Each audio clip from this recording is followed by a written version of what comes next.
and opportunities of this sector. Over the next couple of days, you'll have the opportunity to hear from a series of experts, each considered leaders in their field, to ask some of the big questions facing us today. Primarily, how can we ensure the fair use of space, to ensure it's used safely and fairly and for the good of all humanity? What are the new geopolitics of space? How can we protect our national space assets? How do we deal with any potential threats or cyber defences? And ultimately, how can we ensure that space is more sustainable to help us both here on Earth as well as beyond? Well, our aim over the next couple of days is to ensure that we have a lively and inclusive debate here on this special global platform. We want to be able to encourage some high-level conversations, and we hope that you find these sessions valuable during these times of change. Yes, we encourage an open, robust, and lively debate.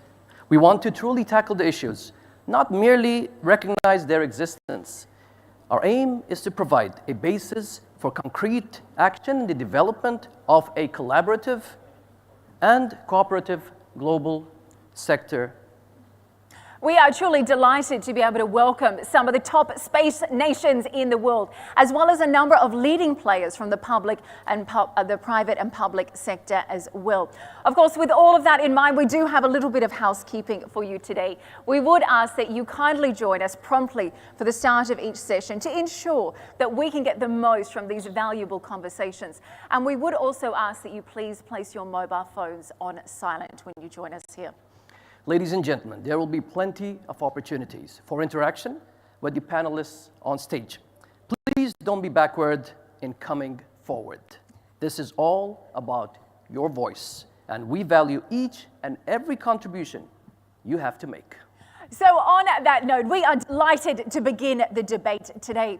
It really is a great honour to welcome our first speaker to the stage. She is considered one of the UAE's foremost experts on space.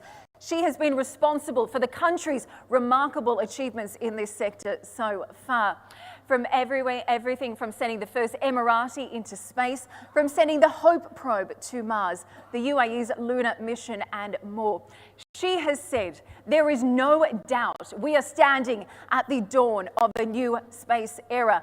Ladies and gentlemen, please welcome to the stage Her Excellency Sarah Al-Amiri. Welcome to the stage, Your Excellency.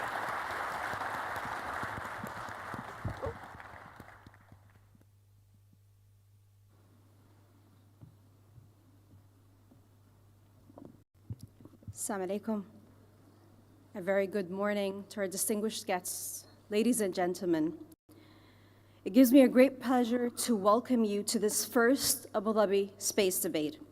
And I would like to start out by thanking you for being here. In that simple commitment, you have agreed to take part in a process that is intended to have an entirely beneficial impact on the global space sector. In the coming 2 days, we have an enormous opportunity to examine, define, and seek potential resolutions to some of the challenges facing our sector. The impacts of these challenges will be felt way beyond the space sector and have the potential to touch people's everyday lives around the world. I believe at least some of them to be potentially existential to our peaceful and collaborative exploration of the limitless potential of space. But I also believe the impacts go beyond that, to truly define the limitless potential of humanity. We are only now taking the first painful, blinking steps towards understanding the world we call home. We sent a mission to Mars to better understand the atmospheric dynamics of Mars and the weather systems, but we still do not truly understand the weather systems here on Earth. How like us as a species, to assume we understand the familiar, only to find that familiarity does not support understanding. We are only now realizing the potential and fundamental impacts of climate change, but I personally do not believe we yet truly understand them.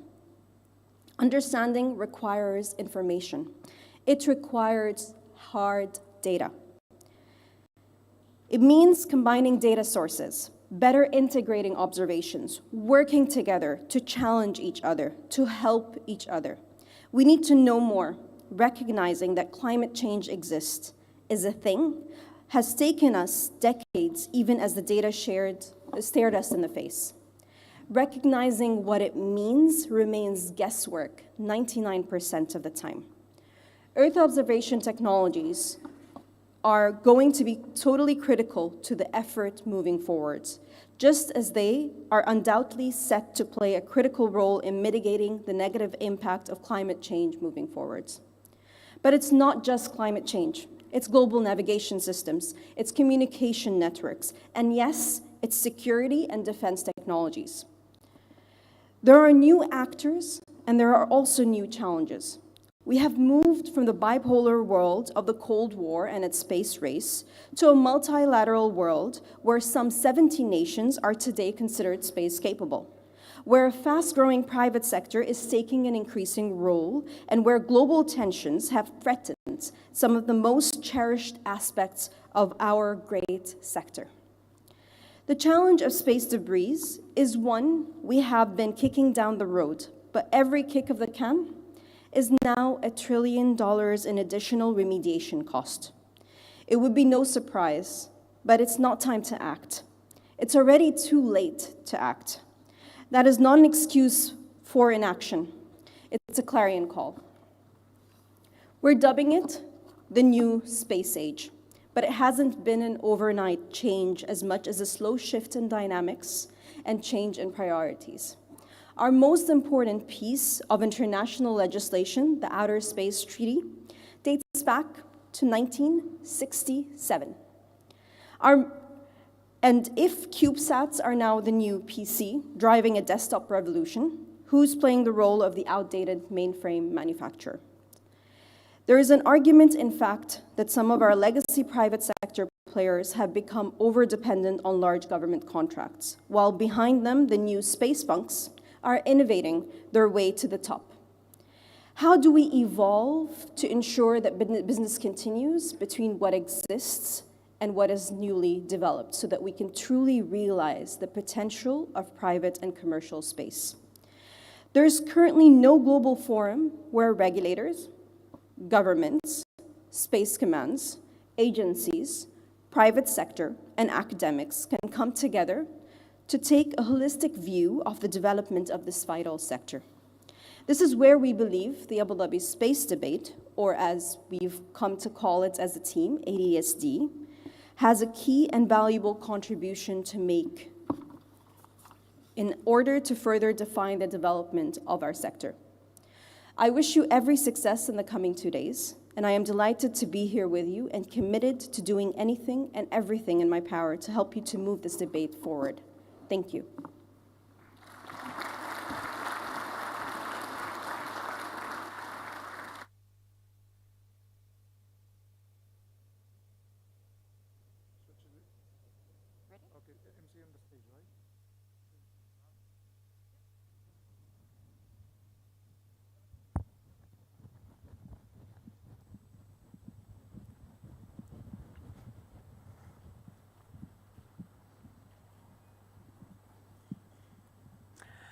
Now, international laws on space were first set when there were very few key international players in this arena.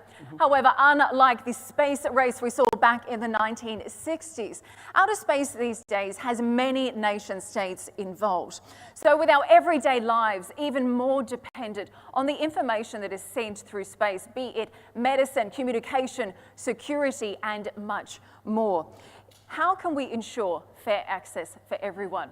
Well, our first panel debate this morning is titled The New Geopolitics of Space, and it's going to be exploring how we can strengthen international law when it comes to outer space.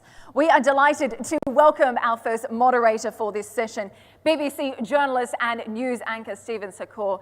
He is particularly celebrated, occasionally feared for his incisive interview style on the very popular BBC Hard Talk programme. Let's give him a very warm welcome and all of his esteemed panellists today.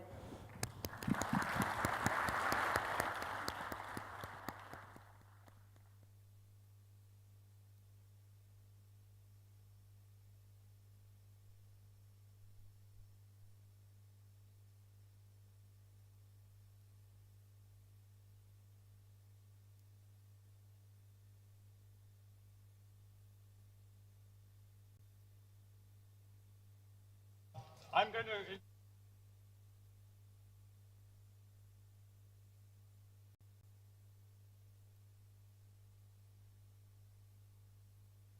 Ladies and gentlemen, it is my great pleasure to have a terrific panel with me today. I'm going to introduce you to all of them, but then going to get this debate underway as quickly as we can. Just to give you a sense of who I am, for those of you who don't watch BBC World News, my name is Stephen Sacker. I present a show on BBC World News called Hard Talk, which perhaps gives you a little indication that today I'm not going to give these panelists an easy ride. I'm going to ask them some tough questions. And there are, indeed, I think, a lot of challenging and tough questions when it comes to space exploration and the geopolitics of space. We're calling this the new geopolitics of space, and I'm very intrigued to tease out what is new about the geopolitics around space exploration, and that's why we've gathered this panel together, because we have a real panel of expertise with us. So I'm going to start on this side, ladies and gentlemen, introduce you to them all. Don't applaud them individually, because that will take too long. Just save your hands for a riotous round of applause when I've introduced you to all of them. So at the far end on this side, please do welcome Dr. George Friedman. Now, George has been a strategic consultant, a geopolitics forecaster for many years. He's authored a number of best-selling books, including The Next 100 Years. So at some point over the next 45 minutes, I hope George is going to tell us where space exploration will be 100 years from now. Next to George, we have Peter Round. He is president of the Royal Aeronautical Society. He was an Air Commodore in the Royal Air Force in the UK. He was capability director at the European Defence Agency.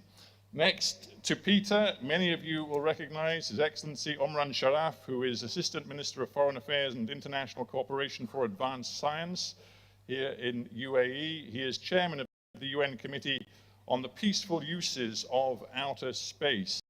And of course, he was project director of that remarkable Emirati Mars mission with the Hope probe, which of course still continues. Now, on this side, do give a very warm welcome to William Alburke, who is Director of Strategy, Technology and Arms Control at the International Institute for Strategic Studies in Berlin. And previously, William was Director of NATO's Arms Control and Non-Proliferation Center. And on the end, on this side, we have Neil Morissetti, who is Vice Dean of the Department of Science, Technology, Engineering and Public Policy at University College London, and was former commander of UK Maritime Forces. I think you'll agree, ladies and gentlemen, it's a panel packed with expertise and experience and insight. So now do release your hands and give them all a very warm round of applause.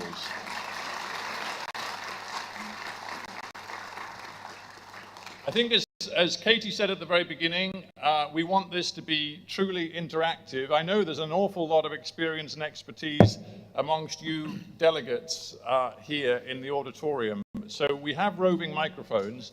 We've got about 45 minutes of conversation ahead of us. I do want you all to be engaged in this, and you're going to come up with some much better questions than me, I can assure you of that. So whenever you feel the time is right to ask a question or air a thought, just raise a hand and we'll get a microphone to you, and we want you to be part of this conversation. So do not hesitate. That is my message to all of you. Now, let us begin. We are calling this the new geopolitics of space. And as I said, I'm interested in this word new because it seems to me that from the very beginning of space exploration, it has been driven by a couple of key factors. One was a military impulse and imperative, and another was the rivalry of great powers. In particular, of course, through much of our 20th century, that was the rivalry and hostility between the United States-led West and the Soviet bloc. Things have changed, but how much have they changed? I'm going to start with you, George, and ask you whether you think there really is a new geopolitics of space, or whether the drivers, the impulses are pretty much the same as they've ever been. The first space age was bound up with the Cold War, and its geography really was from geosynchronous orbit down to the face of the Earth. And it was a place where we spied on each other. It was a space where we listened to each other, but it was bound up with a particular war. Right now, that anchor has loosened. It's not gone, but it's loosened. And the important thing that's happened is that our major efforts are going outside of geostationary orbit. There right now, the Orion is landing, I think, in a few hours, I'm not sure, hopefully safely in Shanghai. And this is a plane that can land on, will be able to land on the moon. It will be able to take material back from the moon, and it will change the geography, because the moon is essential in this. All geopolitics is about at least two things. One is war, the other is commerce. We have done everything we could to exhaust the war, but commerce remains. And we have a planet, the moon, whose internal structure is very similar to the Earth's. It was created from the Earth. And so the minerals and everything else that might be there are there. We now know that it has water. We've hardly explored it. We've not seen the poles. There's many things we haven't. But we have a planet there that is similar in structure to the Earth, strategically located to engage in war if it had to. And we've gone there. The United States, at least, has gone there right now in a very major way, and not appreciated by people what's happened. So I think we're entering a new stage. It's geographically the stage outside of geosynchronous orbit, deeper, and a stage that's looking at the possibilities of serious commercial use. And where commerce goes, well, war frequently follows. This I can't help. But it will be a very fundamental change in the way we treat space. It is no longer part of a small game of the Cold War, I think. Right, so we're very much post-Cold War, and we're very much in an era where commerce and commercial opportunity are big drivers of the next phase of space development. Omran, I want to turn to you, because I think if we're going to talk about a post-Cold War space era, it is very interesting to tap into your experience. You were a key leader in the Emirati mission to Mars. You had to navigate and deal with various sort of geostrategic and economic factors in building your mission. Does it seem to you, speaking for a space program that is not part of the big power rivalry, but is very much an ambitious, rising space power, that things are fundamentally different today in the 21st century from, the 20th century? Yes, definitely.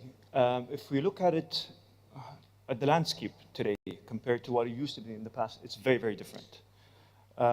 If you look at the case of the UAE, when we actually started our space program, when the UAE decided to send a mission to Mars, we didn't look at it as a space race. We looked at it as a space cooperation. The reason why we were able to deliver a mission الأمم المتحدة مثلا بدأت البرنامج وأرسلت المهمة إلى المريخ. لا ننظر إلى استكشاف الفضاء لأنه سباق نحو استكشاف الفضاء، بل هو تعاون في مجال الفضاء. وتمكنا أيضا من إعداد هذه المهمة في فترة قصيرة جدا، لأننا تعاوننا مع الدول الأخرى. لقد بدأنا من الصفر وبدأنا من حيث انتهى الآخرون. بالطبع ثمة بعض التحديات في التكنولوجيات فيما يتعلق بالعلوم والتكنولوجيا، فالمشهد الجيوسياسي يتغير. ما لم نتمكن من فعله في الماضي أو ما لم يتمكن البعض من فعله في الماضي بسبب عدم توفر التقنية، وهو ما ذكره الدكتور جورج اليوم. اليوم علينا أن ننظر كيف يمكن أن نحافظ على هذا التوازن، وكيف يمكن أن نشجع الدول على العمل والتعاون بين بعضها البعض وتبادل الخبرات، وفي الوقت عينه الحفاظ على المصالح الخاصة لكل دولة. إذن الأمور تتطور وتتقدم بسرعة كبيرة. ومجددا إن نظرنا إلى حالة دولة الإمارات العربية المتحدة، وهي دولة ناشئة في مجال استكشاف الفضاء، تمكنا من الوصول إلى كوكب المريخ في فترة قصيرة جدا، وأطلقنا أكثر من عدد كبير جدا من الأقمار الصناعية في الفضاء. ثمة دروس يسعى العالم تعلمها. هل الأمر يرتبط بالمكان الخاص بالدولة، أم هل هناك مصالح اقتصادية وفرص اقتصادية تجارية؟ في حال دولة الإمارات العربية المتحدة الأمر يرتبط بالبناء، فعندما قررنا بناء وتطوير برنامج الفضاء هذا، فإن ذلك يعود إلى بناء نظام وبرنامج علمي متقدم ومتطور. الأمر يرتبط بمستقبل دولة الإمارات العربية المتحدة وبناء القدرات والإمكانيات من أجل معالجة التحديات الوطنية في مجال الأمن وغيرها. فالبيانات والمعلومات التي تنتجها هذه الأنظمة التي تعمل في الظروف الصعبة جدا، والتكنولوجيات التي نطورها ليتمكن الإنسان من العيش في ظروف صعبة، ستخدمنا أيضا على الأرض. هذه هي الفلسفة التي اتبعتها دولة الإمارات العربية المتحدة، وكل دولة لديها أولوياتها الخاصة ومصالحها الخاصة في مجال برامج الفضاء، ولكن في دولة الإمارات العربية المتحدة فالأهداف أكبر من ذلك. هذا مثير للاهتمام. نحن في فترة أو ننظر إلى هذه الفترة على أنها فترة ما بعد الحرب الباردة، ولكننا نشهد أيضا صعوبات جيوسياسية وتوترات جيوسياسية. كيف ستؤثر هذه التوترات الجيوسياسية بالطموح في مجال الفضاء واستكشاف الفضاء؟ أعتقد أن وكالة الفضاء الأوروبية لديها أيضا مهمة استكشاف في كوكب المريخ ولإرسال مركبة إلى كوكب المريخ قادرة على التعدين لأعماق أكبر من أي مركبة سابقة وصلت لكوكب المريخ. ولكن المشكلة هي أن هذه المهمة ارتكزت إلى إطلاق الصاروخ عن طريق محطة روسية، وهذا البرنامج توقف، ويبدو أن كل هذا المشروع معرض للتأخير والتأجيل لعدم توفر سبيل آخر لإرسال هذه المركبة إلى المريخ.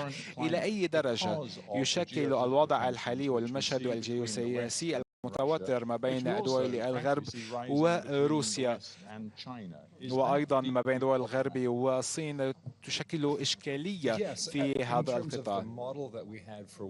نعم، في مجال نموذج التعاون في مجال الفضاء في التسعينيات وأوائل 2000، حيث كان على الدول أن تتعاون مع بعضها البعض في المحطة الدولية وغيرها، أصبح هناك بعض التنافس، واليوم مجلس الأمن منقسم على نفسه، ولا نعرف ما إن كان هذا التعاون ما بين الدول سيعود.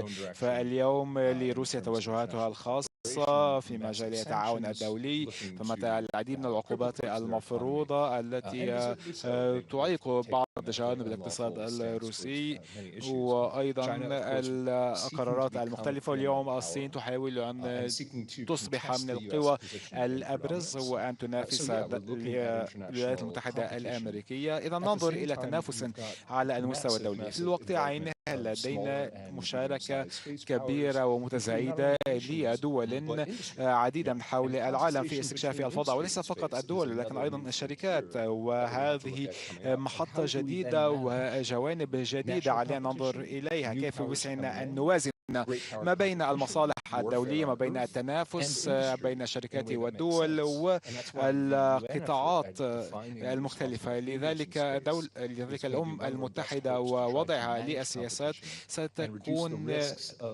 جهود مميزة ومهمة جدا من أجل الحد من التصعيد والحرب التي قد تنشب في الفضاء الخارجي.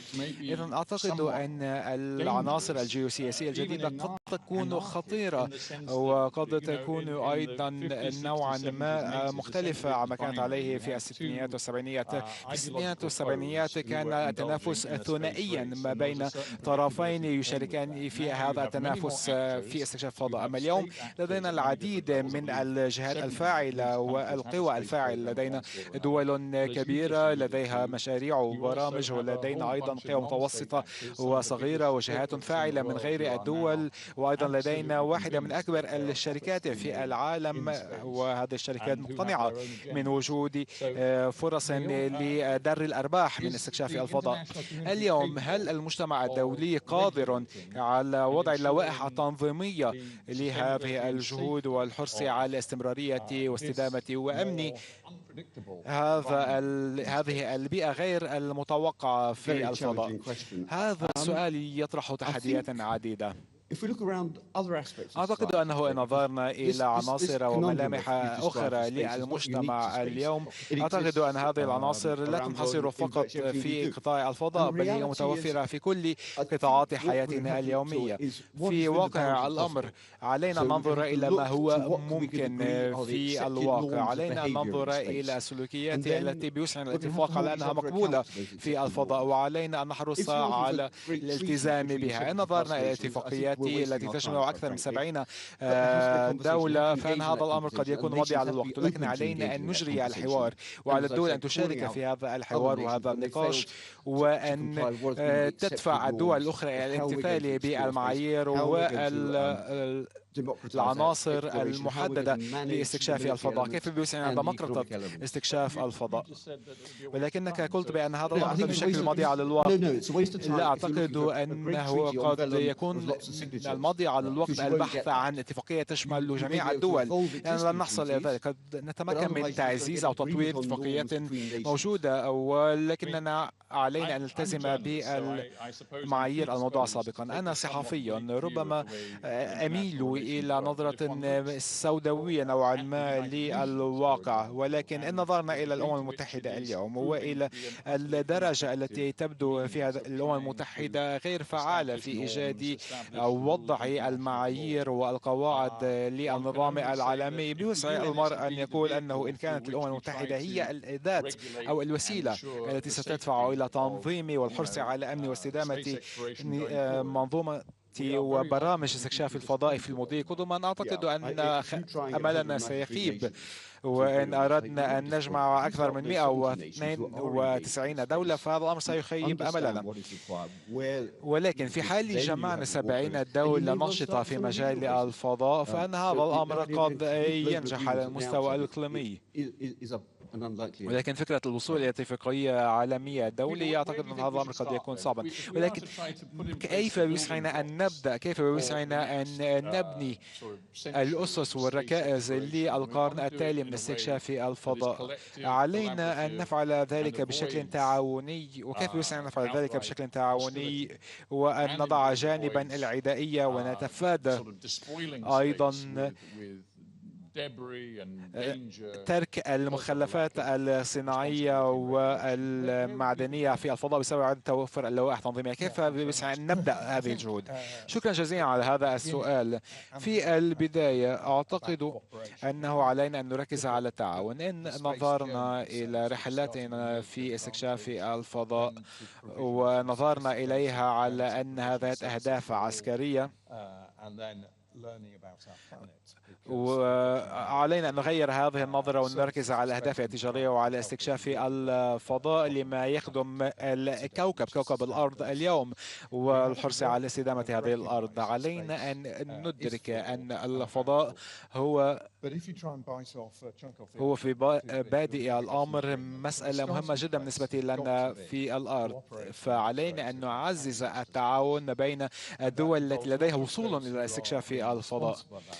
وعلينا أيضا أن نحرص على أن تتعامل هذه الدول بشكل مسؤول وأن تستفيد من الفرص، فالفرص كبيرة جدا، وهذه الفرص عليها أن تؤدي إلى ربما وضع قواعد لاستكشاف الفضاء. اليوم ندرك مدى أهمية الفضاء، الطريقة للمضي قدما هي تعزيز الوصول إلى الفضاء، وأيضا التعاون ما بين الدول المتزايد عددها والتي ستستكشف الفضاء، وأيضا الشركات. أما التحديات التي نواجهها بالطبع فهي أن الفضاء يصعب وضع قواعد لاستكشافه. اليوم نعرف أن هناك مخلفات في الفضاء وثمة بقايا من الأقمار الصناعية في المدار المحيط بالأرض والفضاء، ولكن لا نعرف كمية هذه البقايا، وعلينا أن نبذل المزيد من الجهود من أجل وضع القواعد لإدارة هذا القطاع. تقول أنه علينا فعل ذلك، ولكن لسوء الحظ لا يبدو أننا نتمتع بالقدرة لإيجاد المعايير أو لكي نتفق على القواعد واللوائح التنظيمية التي بوسعنا الامتثال إليها. بوسعنا أن نختار الصين ربما، ولكن ندرك أن الصين قد استخدمت الصواريخ عددا من الصواريخ من أجل تفجير أمور في الفضاء، ويبدو أن البقايا تتناثر في مدار الأرض، ولا أعرف من كان هناك أي منصة بوسع تحميل هذه القوى مسؤولية فعل ذلك. أعتقد أن النقطة التي أثرتها حول هذا الموضوع وحول الاستدامة في الفضاء فهذه النقطة مهمة جدا. فالمسألة والمشكلة الجيوسياسية والخلافات في مجال الفضاء تجد جذورها أيضا في الأرض، وأيضا في التعاون في قضايا أخرى وفي قطاعات أخرى بين دول قد لا تتصرف بالطريقة المناسبة. الطريقة الوحيدة للمضي قدما برأيي هي بإيجاد أو بتبيان بأنه يجب التعاون في مجال استكشاف الفضاء على المدى الطويل، لأنه إن لم نفعل ذلك وإن لم نقم بأي شيء فعلى المدى الطويل التكلفة ستكون كبيرة جدا على الجميع. جورج، لقد بدأت بالقول بأن اليوم الزمن مختلف وبأن الفرص يجب أن تقود الجهود في الفضاء. هل تعتقد أن ثمة مصالح مشتركة في الاستكشاف في الفضاء والتي ستنقلنا إلى مكان للتعاون والامتثال للقواعد المشتركة؟ أعتقد أن الاختلاف يكمن ما بين المصالح الخاصة والمصالح العامة. نرى اليوم الشركات تقيم شراكات على مستويات عديدة، ولكن أعتقد أنه ثمة سبب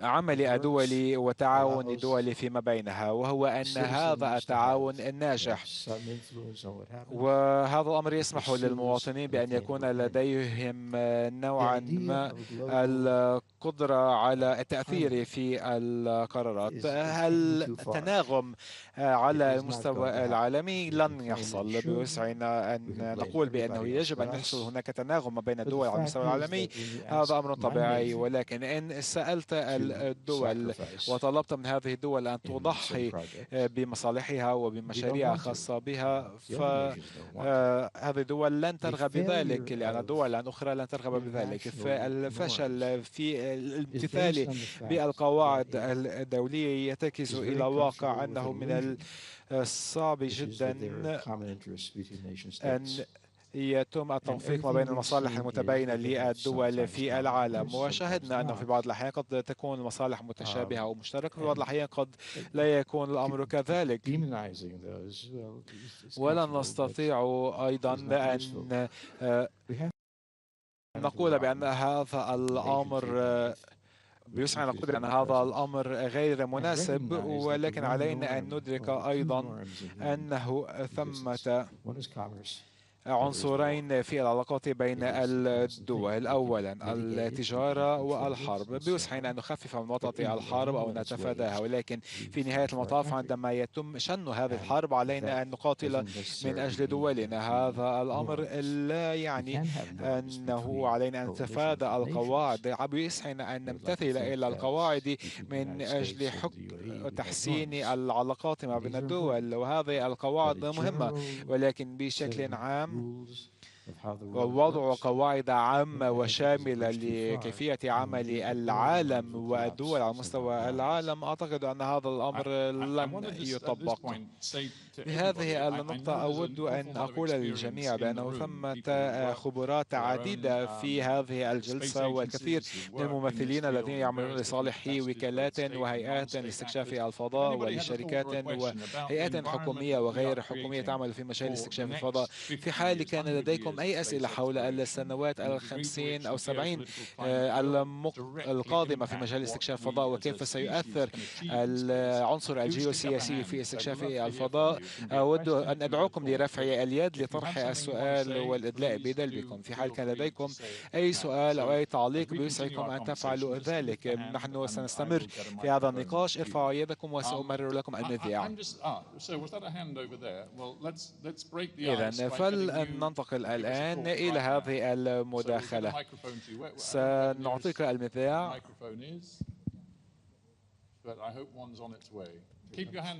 إذن ارفع يدك لكي نتمكن من إيصال المذياع إليك. اصبروا معنا.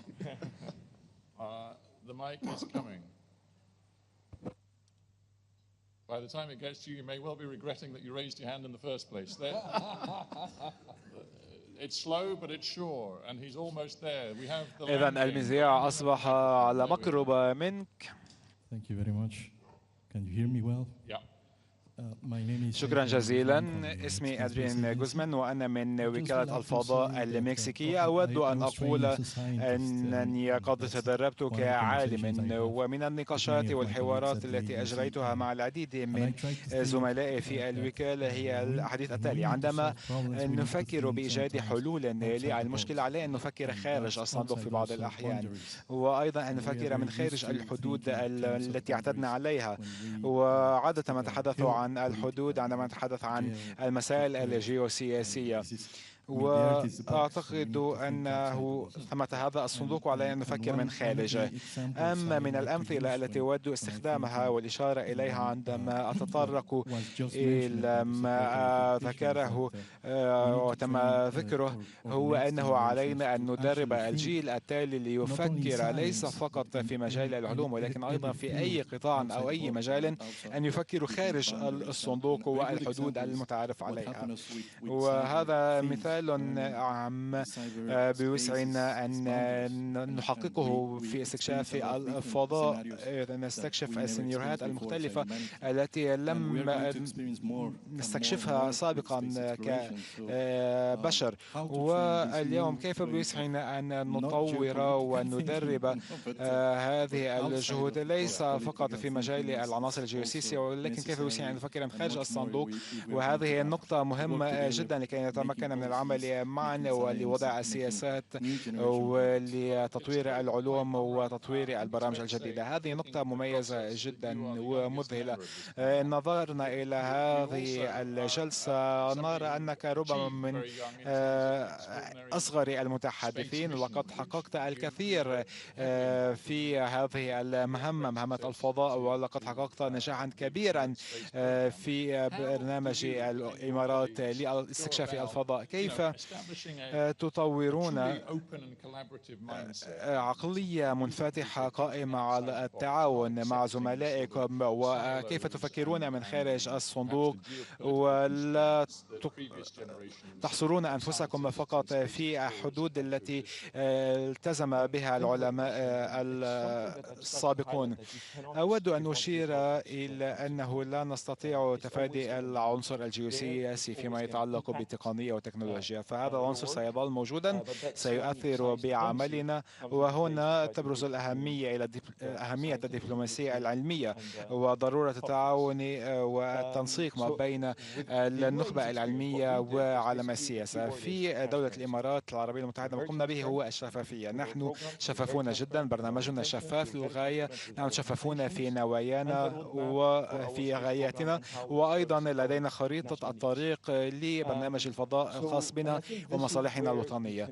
أعتقد أنه في هذا المجال بيسعنا أن نعالج العديد من التحديات الجيوسياسية، ولقد تعاونتم أيضا مع العلماء الأمريكيين والصينيين في مجال البحوث والتطوير وفي مجال إطلاق الصواريخ. إذن تعاونتم مع العديد من العلماء من حول العالم، وأيضا تفكرون أيضا بالعنصر الجيوسياسي. ربما لم يكن على سلم الأولويات، ولكن كان هدفكم تحقيق النتائج. نعم، ولكن لا تستطيع تجاهل العنصر الجيوسياسي.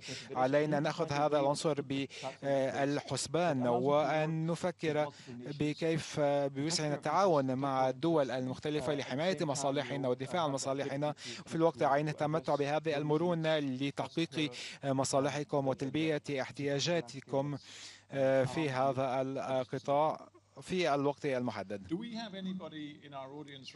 هل لدينا أي شخص في الجمهور أو الحضور الذي يعمل لصالح الشركات الخاصة في القطاع الخاص التي تعمل على استكشاف الفضاء؟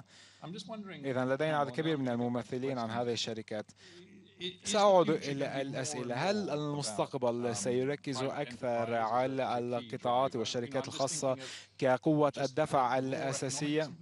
أفكر بالعنصر الاقتصادي، فبعض الأشخاص الأكثر نفوذا في العالم من حيث الثروة أشخاص مثل إيلون ماسك وجيفري بيسوس لديهم التزام ورغبة باستكشاف الفضاء، ولديهم ثروات كبيرة ولتمويل هذه البرامج ثروة قد تتخطى الميزانية لبعض برامج استكشاف الفضاء لبعض الدول. هل هو دور كبير سيؤديه هؤلاء الأثرياء؟ نعم، أعتقد أن بعض القطاعات ستشهد تدفقا كبيرا، وقد شاهدنا أن القطاعات قد تكون مرنة في مجال وضع اللوائح التنظيمية الخاصة بها. بعض القواعد واللوائح التنظيمية قد تكون ضرورية، والشركات بوسعها أن تؤدي دورا كبيرا في دفع الدول إلى وضع اللوائح التنظيمية للامتثال لقواعد استكشاف الفضاء. عندما تتحدث عن وضع هذه القواعد التنظيمية، ما الذي تعنيه بذلك؟ مثلا في حال كان ثمة شركتان في الفضاء واقترحتا أو اعتمدتا تقسيم المدار بشكل معين، فإن هذا الأمر قد يتطلب الدول سنوات طويلة. الشركات بوسعها أن تتعاون ما بين بعضها البعض وتضع أفكارها الخاصة، والدول بوسعها أن تبني على ذلك وتضع المزيد من اللوائح التنظيمية. أعتقد أنه إذا ما نظرنا إلى تحديات القرن ال21، أعتقد أن هذه التحديات غير واضحة، والحد الفاصل ما بين القطاعين العام والخاص والمنظمات المجتمع المدني غير واضح، ونحن بحاجة إلى مزيد من التعاون، وعلينا أن ندفع قدما لتعزيز التعاون ما بين هذه الأطراف. ربما علينا أن نفكر أيضا بالدبلوماسية العلمية والدبلوماسية العلمية. أعتقد أن هذا يجب أن يوجه حوارنا. نعم، بوسعنا أن نتحدث عن دبلوماسية الفضاء وكيف بوسعنا أن نفصلها عن دبلوماسية الأخرى، لأن الدبلوماسية السياسية ربما لا تؤدي اليوم أداء جيدا. أجد الكثير منكم ممن رفع يده. في حال رفعتم يدكم فإن المذيع سيصلكم قريبا. تابعوا الحديث وسنجيب عن سؤالكم. اسمي روزا ماريا دلغادو، وأعمل أيضا في وكالة الفضاء المكسيكية كمنسقة للتعاون في مجال الفضاء. يشرفني أن أشارك معكم ملخصات مؤتمر عام 2018. وإن استمعت وفهمت بشكل واضح، نحن نتحدث في هذه الجلسة عن وضع القواعد واللوائح التنظيمية في مجال استكشاف الفضاء. حتى اليوم لا قواعد واضحة. أي شركة أو أي دولة تمتلك ما يكفي من القدرات التكنولوجية والإمكانيات التكنولوجية والموارد المادية والمالية بوسعها أن تستكشف القمر وكوكب المريخ،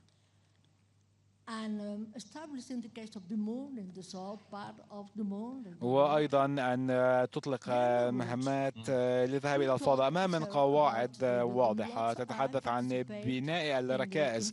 لقد شاركت في عمل معاهد عديدة، ولكن نتحدث عن استكشاف الموارد في الفضاء، ولكن هذا غير كاف.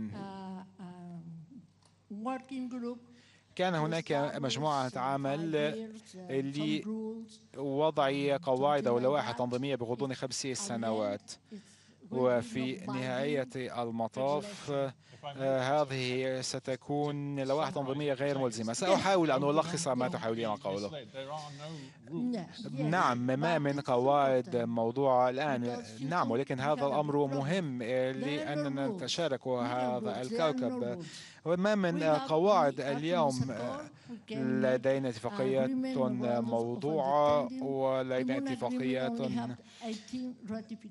وحوالي 18 اتفاقا واتفاقية خاصة بالفضاء وتختص بالأجرام السماوية، ولكن علينا أن نبذل المزيد من الجهود لكي نعمل معا من أجل وضع صياغة القوانين والقواعد معا.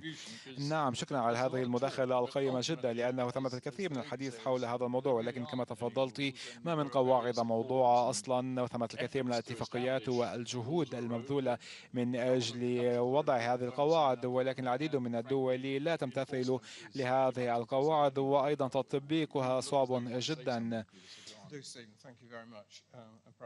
تبدو أنك كما لو أن لديك ما تضيفه. نعم، شكرا جزيلا. أعتقد أنه وفق ما سمعناه للتو علينا أن نفكر، أو دائما نفكر بالأمور الكبيرة، ولكن علينا أن نفكر بالأمور الصغيرة. أتحدث عن المسائل الخاصة بالمدار القريب من الأرض. نحن في موقع وفي وضع أصبح إطلاق صواريخ إلى الفضاء يشكل التحدي الأكبر، والتكلفة هي من التحديات الكبرى، والشركات التجارية اليوم بوسعها أن تبني الصواريخ وتحضرها وتطلقها بسرعة أكبر من الدول الوطنية. وهذا الوصول السهل الذي يصبح أسهل يوما بعد يوم أعتقد أنه يسمح وسيؤدي إلى استخدامات غير صائبة لمدار الأرض. ثمة بعض الشركات التي قد تستخدم الفضاء لغاياتها الخاصة. قبل 15 عاما كان يتم الحديث عن أو كان يتم التطرق إلى الموضوع نفسه، الحديث عن الغواصات واستخدام الغواصات في تهريب المخدرات. إذن الفضاء قد يتم استخدامه لغايات تتنافى مع القوانين الموضوعة والمصالح الدول الوطنية في حال لم يتم اتباع القوانين واللوائح التنظيمية الموضوعة. ثمة الكثير من الأسباب التي تدفع الشخص لكي يكون حذرا فيما يتعلق بالفضاء. نعم، وأعتقد أنه هناك مشاكل متعلقة بالسرعة التي بوسعنا أن نضبط ونضع فيها الحدود والأطر لهذا لعمل استكشاف الفضاء، خاصة في مجال الشركات الخاصة. يبدو أنه لديك ما تود قوله. تفضل. نعم، ثمة نقطة أود أن أشير إليها. نعم، نحن بحاجة إلى القواعد واللوائح التنظيمية، نحن بحاجة إلى المزيد من القوانين، ولكن ما أود قوله أننا في كالأمم المتحدة وكهيئات الأمم المتحدة لا نستطيع أن نقلل من الدور في حفظ الأمن والسلام وتعزيز التعاون ما بين الدول. نعم، قد لا تكون هذه الجهود فعالة بشكل كبير، ولكنها أوصلتنا إلى ما نحن عليه اليوم. قبل 60 عاما أو قبل 50 عاما، في حال لم يكن هناك هذا الإطار وهذه المنصة لإجراء هذه النقاشات، لا أعرف أين كنا لنكون اليوم. In your forthcoming ventures in space, and I know the Emirates is very keen to continue, has very ambitious plans for the future. أعرف أن دولة الإمارات العربية المتحدة لديها طموحات كبيرة للمستقبل. هل أنتم على استعداد للتعاون مع الصين وروسيا؟ دولة الإمارات العربية المتحدة تعمل مع الجميع وتتعاون مع الجميع. بوسعنا أن نتعاون مع الجميع، مع جميع شركائنا على المستوى الدولي، ونأخذ أيضا بالحسبان بعض التحديات التي قد تواجه شركائنا، ونعمل أيضا على تعزيز التعاون. هذا جواب دبلوماسي جدا.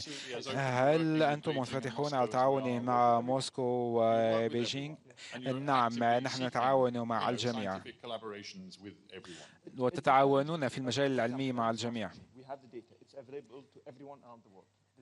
نحن نتعاون مع الجميع من حول العالم، وعندما نعمل في بعض القطاعات والتكنولوجيات علينا أن نأخذ كل هذه العناصر بالحسبان، وهذا ما كنا نفعله في السنوات الماضية. مجددا، مصالحنا الوطنية تدفعنا إلى التعاون مع الجميع وتحدد مع من نتعاون. نعم، شكرا لك. إذن سأعطيكم الكلام.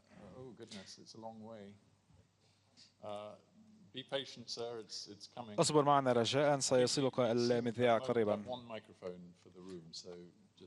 Bear with us. Ma'am, you're going up the wrong staircase. Yeah, keep going. You're nearly there. إذا المذياع سيصلك قريبا. Here we go. Yes, yeah, up the stairs, ma'am. Up the stairs. Yes, there we go. We got there. Yes, sir. Go on. نعم، تفضل. صباح الخير، اسمي عيسى غريب وأنا صانع محتوى. شكرا جزيلا على استضافتي هنا وعلى هذه الجلسة المثيرة للاهتمام.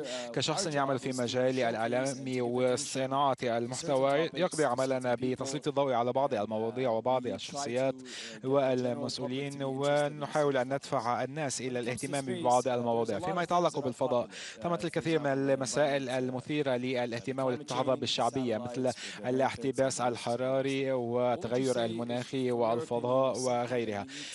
ما هي برأيكم المواضيع التي على الجمهور أن يركز عليها أكثر أو يتعلم أكثر عنها، والتي بيسمع كصناع محتوى أن نبذل جهدا كبيرا بتسليط الضوء عليها؟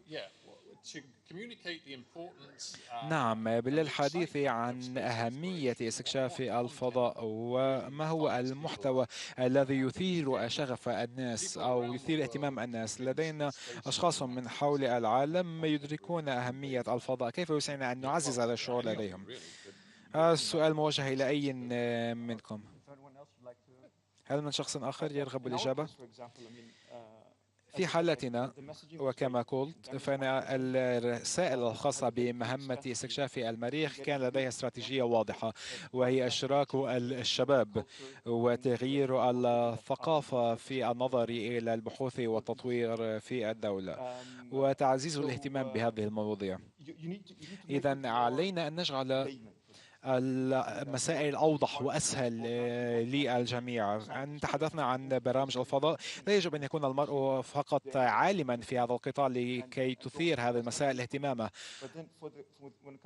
وفيما يتعلق بالجمهور الأوسع نطاقا، وهو سبب فعلنا لذلك، علينا أن نظهر لهذا الجمهور التأثير وأهمية هذه البرامج وهذه المواضيع، وأيضا علينا أن نوجه ونفسر لهم بأن هذه البرامج قد تأتي ثمارها على المدى المتوسط والبعيد. العديد من الأشخاص في الولايات المتحدة الأمريكية وفي الدول الغربية حيث يتم إجراء استطلاعات الرأي يقولون بأنهم غير متيقنون من أهمية دفع هذه التكاليف على برامج استكشاف الفضاء، بينما ننظر إلى الأرض ونجد كل هذه المشاكل المرتبطة بالبطالة وأيضا بالتغير المناخي. وحتى الأمير ويليام ولي عهد المملكة المتحدة قال بأنه لا يفهم لماذا كل هؤلاء الأثرياء ينفقون أموالهم لاستكشاف الفضاء بدلا من إنفاقها هنا على الأرض. أعتقد أن سببه هو أيضا لتوفير ما نحتاجه من معارف وبيانات من الفضاء. مثلا في مجال التغير المناخي نحن بحاجة إلى بيانات للتمكن من معالجة التغير المناخي، وهذه البيانات بيسعنا الحصول عليها من الفضاء. إذا المواضيع ليست فقط نظرية علمية بحتة، ولكنها أيضا تحسن بشكل بديهي وبشكل عملي حياتنا اليومية. إذا لا يزال لدينا بعض الوقت لسؤال واحد فقط. ثمة شخص هنا في الخلفية. إذا تفضل، الرجاء إيصال المذياع إليه. صباح الخير جميعا، أنا مراسل صحفي لصحيفة تايمز اوف انديا. هذا النقاش مثير جدا للاهتمام. ثمة سؤالان. أولا، السؤال الأول يتمحور حول الأقمار الصناعية، وأعتقد أن الولايات المتحدة الأمريكية وروسيا لديها أنظمة دفاعية للدفاع عن دولها، والهند أيضا لديها نظام مشابه. اليوم الدول المختلفة لديها أنظمة مماثلة، ولدينا أنظمة دفاعية من أجل الدفاع عن الأصول في الفضاء التابعة لهذه الدول. مثلا، هل بيسعنا القول بأن الولايات المتحدة الأمريكية وروسيا بوسعها البناء على هذه الأنظمة والتعاون فيما بينها؟ هذا سؤال موجه إلى بيتر. أما السؤال الثاني فيتعلق حول الأقمار الاصطناعية التي يتم إرسالها عن طريق شركات خاصة مختلفة، ليس فقط في الولايات المتحدة الأمريكية ولكن أيضا في عديد من الدول، وأيضا من قبل بعض الشركات الخاصة الهندية. هل إطلاق هذه الأقمار الاصطناعية بالعشرات وبالآلاف، هل هذه الأقمار الصناعية ستؤدي إلى ازدحام في المدار وفي الفضاء؟ فلنبدأ أولا بالأنظمة الدفاعية. أولا، من البديهي ونظرا إلى كون الولايات المتحدة الأمريكية وروسيا قد طورت هذه التكنولوجيا، ستنتشر هذه التكنولوجيا من حول العالم، وهذا جزء من عسكرة الفضاء. هذا أمر لا مفر منه. لا أعتقد أن الأمر لا مفر منه. بوسعنا أن نتذكر أن الطموحات الأساسية في مجال الفضاء بدأت في المجال العسكري، ولكن اليوم أصبح هناك وجود مهم في الفضاء، وأصبح هناك عناصر جيوسياسية متداخلة في مجال استكشاف الفضاء. ولكن أيضا هناك مسألة لا نناقشها بشكل كاف، وهي توفر بيانات الفضاء، وهذه البيانات التي تأتي من أجهزة لا تشغلها الحكومات. هذا الأمر لا يعني بالطبع أن كل شيء مقبول وكل دولة ستجد أو ستدافع عن مصالحها وأهدافها. أعتقد أنه ما علينا فعله، وهذا جزء من سؤالك. هل سؤالك أن هذا الأمر يصح في حالة بعض الدول ولا يحق لبعض الدول؟ لا بالطبع، لا، علينا أن نجد سبلا للتعاون في المجالات الجيوسياسية المختلفة من أجل الحرص على المسؤولية المشتركة. نعم، نشير إلى العديد من المشاكل ونأمل أن سيتم البناء على دينامية الجهود الحالية من أجل وضع لوائح تنظيمية لتنظيم هذه الجهود. نعم، هذا الأمر يرتبط بالسؤال السابق حول كيف بوسعنا تثقيف وتثقيف من أجل المستقبل، وأيضا النظر إلى مدى اعتمادنا على الفضاء اليوم، وهو أمر لا يدركه الجميع بشكل موجز. ثمة سؤال أيضا حول الإطلاق المبالغ به ربما للمئات من الأقمار الصناعية في الفضاء، ولأي درجة يشكل ذلك مخاطر جديدة. نعم، بطبيعة الحال الازدحام والاكتظاظ في الفضاء وفي المدار الأرض سيؤدي إلى وضع أو سيجب أن يدفعنا إلى إيجاد حل واتفاق ما على المستوى الإقليمي ربما من أجل إيجاد حل لهذا الوضع، ولأن الأقمار الصناعية هذه تؤدي إلى انتشار للبقايا أو مخلفات الفضاء، وهي بقايا هذه الأقمار الصناعية. وهذه ربما من القواعد التي بوسعنا أن نتفق عليها، وثمة 9 إلى 10 دول وافقوا على هذه القاعدة، وهذه مقاربة تبدأ من الجذور وتنتقل إلى الأعلى، أي مقاربة تبدأ بين عدد قليل من الدول ليتم تعميمها على دول أكبر عددا. إذا أعتقد أنه لسوء الحظ يبدو أن الوقت قد نفذ منا، وكنا قد بدأنا بالتناول الموضوع. اليوم أمامنا يومين من أجل التعمق أكثر بهذه المواضيع والحديث عن بعض التحديات التي تواجهنا عندما نتحدث عن الجيل التالي من برامج استكشاف الفضاء. ولكن من الواضح أننا لن نبطئ وتيرة التقدم التكنولوجي في الفضاء، ولكن ما علينا فعله على مستوى القطاعين الخاص والعام، ما علينا فعله هو إيجاد مستويات جديدة من الشفافية، وأيضا منصات ومنتديات جديدة يتم عن طريقها مشاركة المعلومات، وأيضا سبل جديدة لبناء الثقة على مستوى العالم. بغض النظر عما يحصل في العالم اليوم، الوضع الجيوسياسي في العالم صعب جدا، ولكن يجب أن يكون هناك سبل من أجل توطيد الثقة في قطاع الفضاء وبنائها بغض النظر عن مدى الصعوبات التي نواجهها هنا في كوكب الأرض على المستوى الجيوسياسي. آمل أن تكون هذه الفكرة هي خلاصة ندخلها معنا لنقاشاتنا التالية، لأنه ثمة كثير من السبل التي بوسعنا أن نناقش من خلالها التحديات. إذا الوقت قد نفذ منا. شكرا جزيلا على هذه الجلسة الممتعة، وأتمنى لكم كل التوفيق في جلساتكم المقبلة. أود أن أشكركم جزيلا على هذه المشاركة.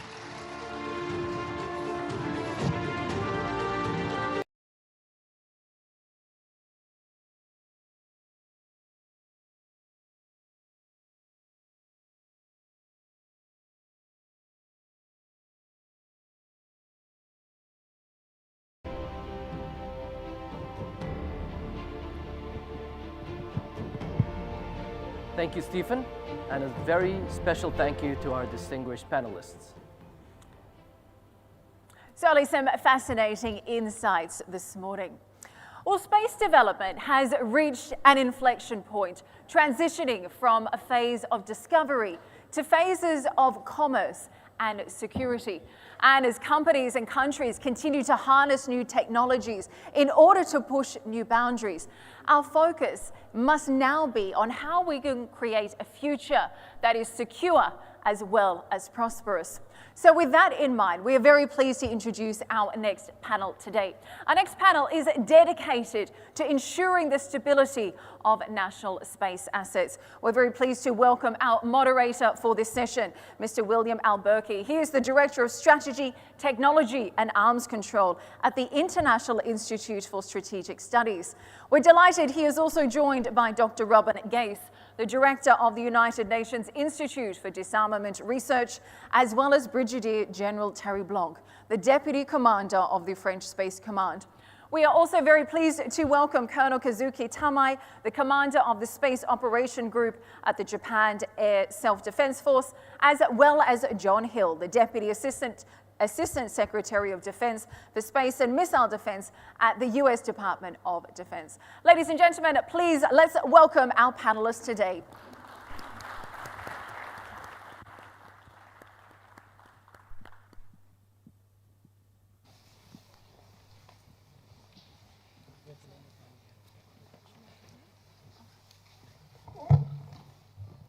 Well, thank you very much. I'm very excited to be here to chair the second panel. I had the honor of participating on the last panel, and now I am a little bit intimidated with such a very prestigious panel of experts, as you heard, from France, from the United States, from Japan,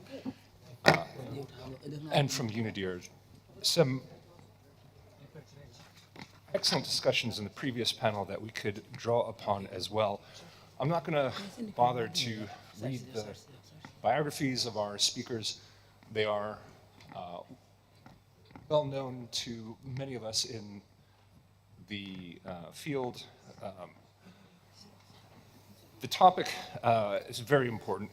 We are in an era, as we discussed in the previous panel, of contestation, congestion, and a lack of regulatory oversight in the outer space domain. And at the same time, great power competition is accelerating, and industry in space, increasingly congested, low Earth orbit, and in addition, the capability to reach middle Earth orbit and geostationary orbit.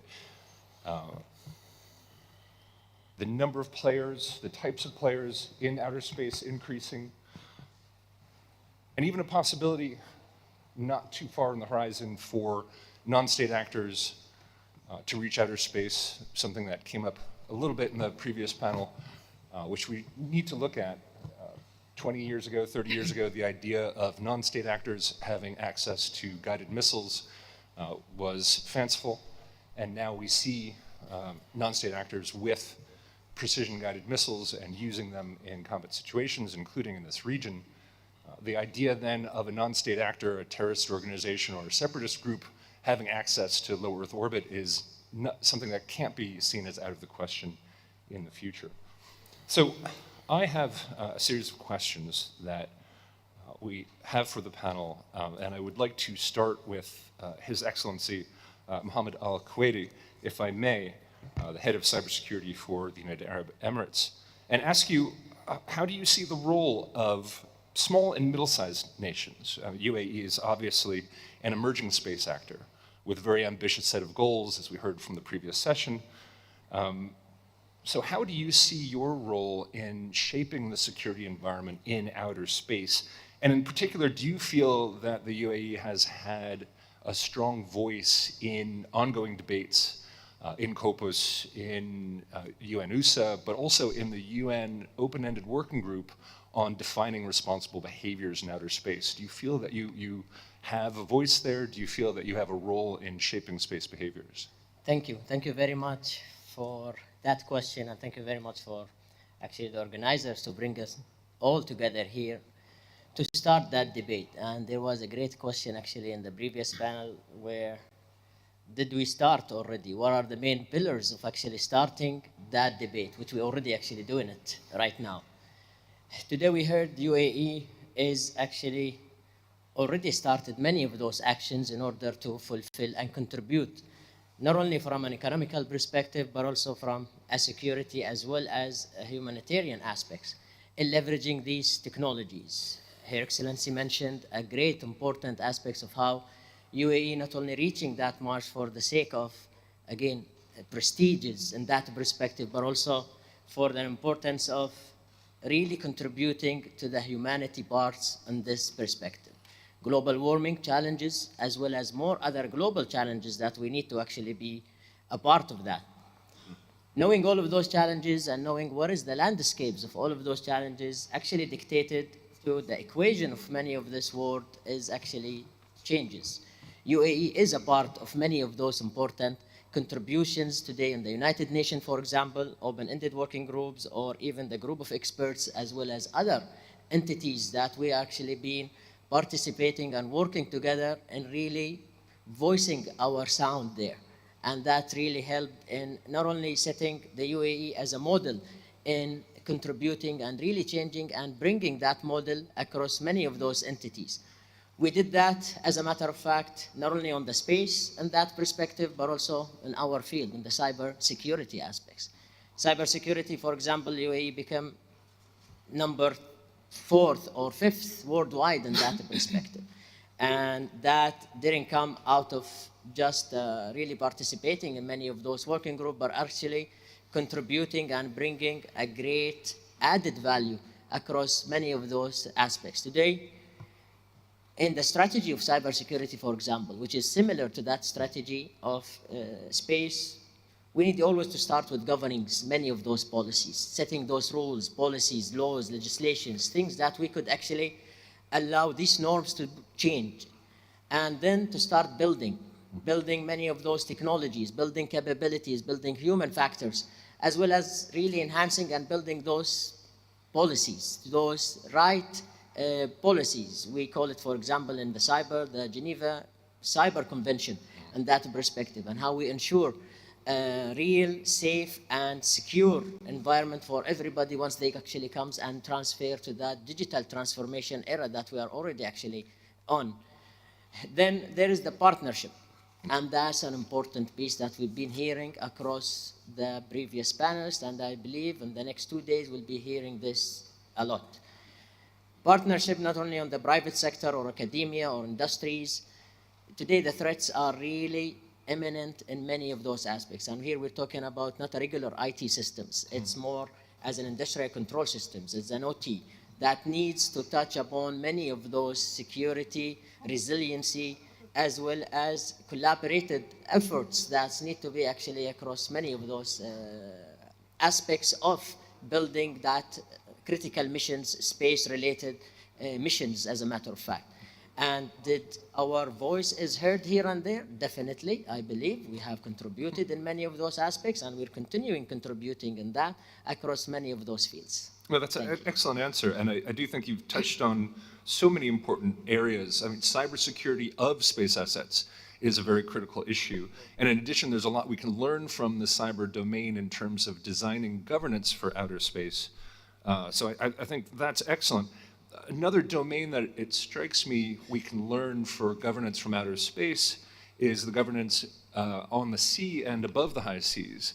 And I'm glad that we have Brigadier General Thierry Blanc, Deputy Commander of France's Space Command.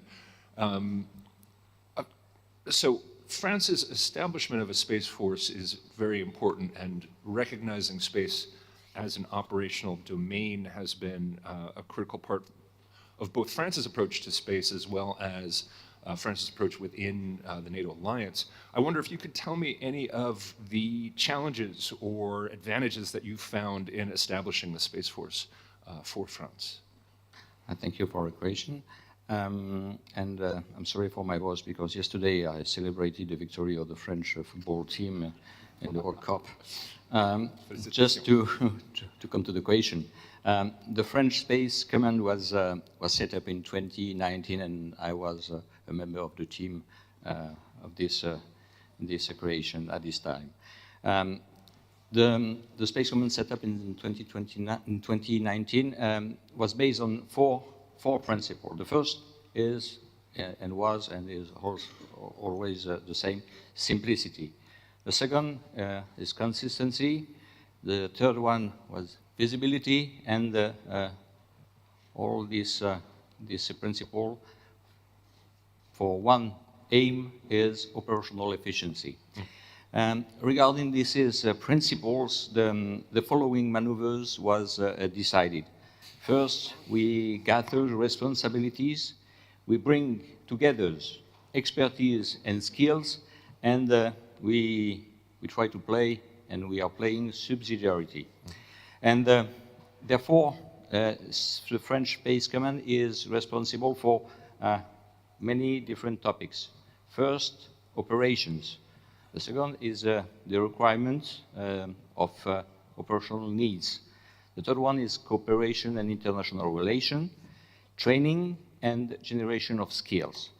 And to answer more precisely to your question, we faced, and we are still facing, many challenges. The first one is the acceptance by the others, and by the others including other bodies within the Ministry of Defense. The second challenge was and is always to manage everything at once, and everything is human resource, infrastructures, doctrine, organization, equipment, and the effort we want to put on the space domain awareness. To set up some demonstrators, technological demonstrators and operational demonstrators, to take into account the innovative process, training, operation, and the threat assessment that the threat is increasing hugely, and cooperation, and I will come back later on. And all that in a very, very constrained time. Another challenge is to maintain and to increase efforts over time with a balance to preserve, to be preserved between, in fact, the innovation process and the benefit from the unique state of the arts, top of state of the arts, which our major industrial players got, and continue to develop it. In fact, we have to stay on the edge between innovation and the top of state of the art on industrial perspective. And to coming back to cooperation, as I said, the French Space Command is developing its partnership, and in particular with the aim of making space and space activities as transparent as possible. As such, we invite our partners to develop space surveillance capabilities and share data. In this case, reciprocity is guaranteed. We work with our partners on establishing norms for responsible behaviors in space, and the development of confidence and transparency measures is our leitmotiv. France has put in place a law relating to space operation and space activities, and last week France joined the initiative launched by the USA and prohibited itself from conducting direct ascending anti-satellite test. We also have a lot of different connection and arrangements, in particular with organizations represented by the other panelists here. Well, thank you very much. And a lot of important things there, including signing on to the direct ascent ASAT ban. But space surveillance data and transparency is an issue, as well as DA ASAT, because of contestation in the space. And so if I could turn to Deputy Assistant Secretary of Defense John Hill for Space and Missile Defense, the reason a ban on direct ascent ASAT is required is because of the return of great power competition in space, Russian and Chinese capabilities for space warfare that we've seen, and some irresponsible behavior. So what is the impact of all of this on the formation of US space policy, the Space Force, space as an operational domain from a US point of view? Well, thank you, William, and thank you also to the UAE for hosting this excellent space debate, the ADSD. I like the acronym. Let me pick up on the point about what we're doing at the United Nations. It's actually a focus on not on systems. It's a focus on behavior. It's a focus on destructive testing of direct descent anti-satellite missiles. Many nations have missiles that could do that. So you can't ban the system, but you can try to control behavior. And that's what norms are about, is recognizing that we're all in space. Militaries are in space, civil operators in space, commercial operators in space. We all orbit through everybody else's activities. We have to conduct ourselves in space in a way that is perhaps different than what we've had to do on the domains in Earth. space is a place of generating data, generating information, and transporting and moving data and information. So when you think about networks, and it's excellent to have a cyber expert on this panel because space systems are part of the cyber domain. The cyber domain is in all domains. And so when you're thinking about, to go back to your question of competition, whether it's strategic competitors or any other system, nation states are looking for advantage in military posture. They look for it in all domains. And the information domain is the focus of modern military, just as it is in our modern societies. And so what you're looking at is we don't want to see warfare extend to space. We don't want it to originate in space. The problems that drive warfare and conflict are really on Earth. They're not in space. But space is a place of potential advantage. So how do you reduce the incentives for a nation to extend? And that means moving away from systems that are single nodes where there's great advantage to take away a node, such as by a missile attack. It means diversifying, using more resilient architectures. The modern architectures that you're seeing people deploy happen to be also more resilient. And so it reduces the benefits that any particular actor would find from launching attacks in space, which I think is really important to reducing the incentives for nations to resort to aggression. You want nations to solve their differences peacefully, and so you want to create an environment in which you have more stability at the military level.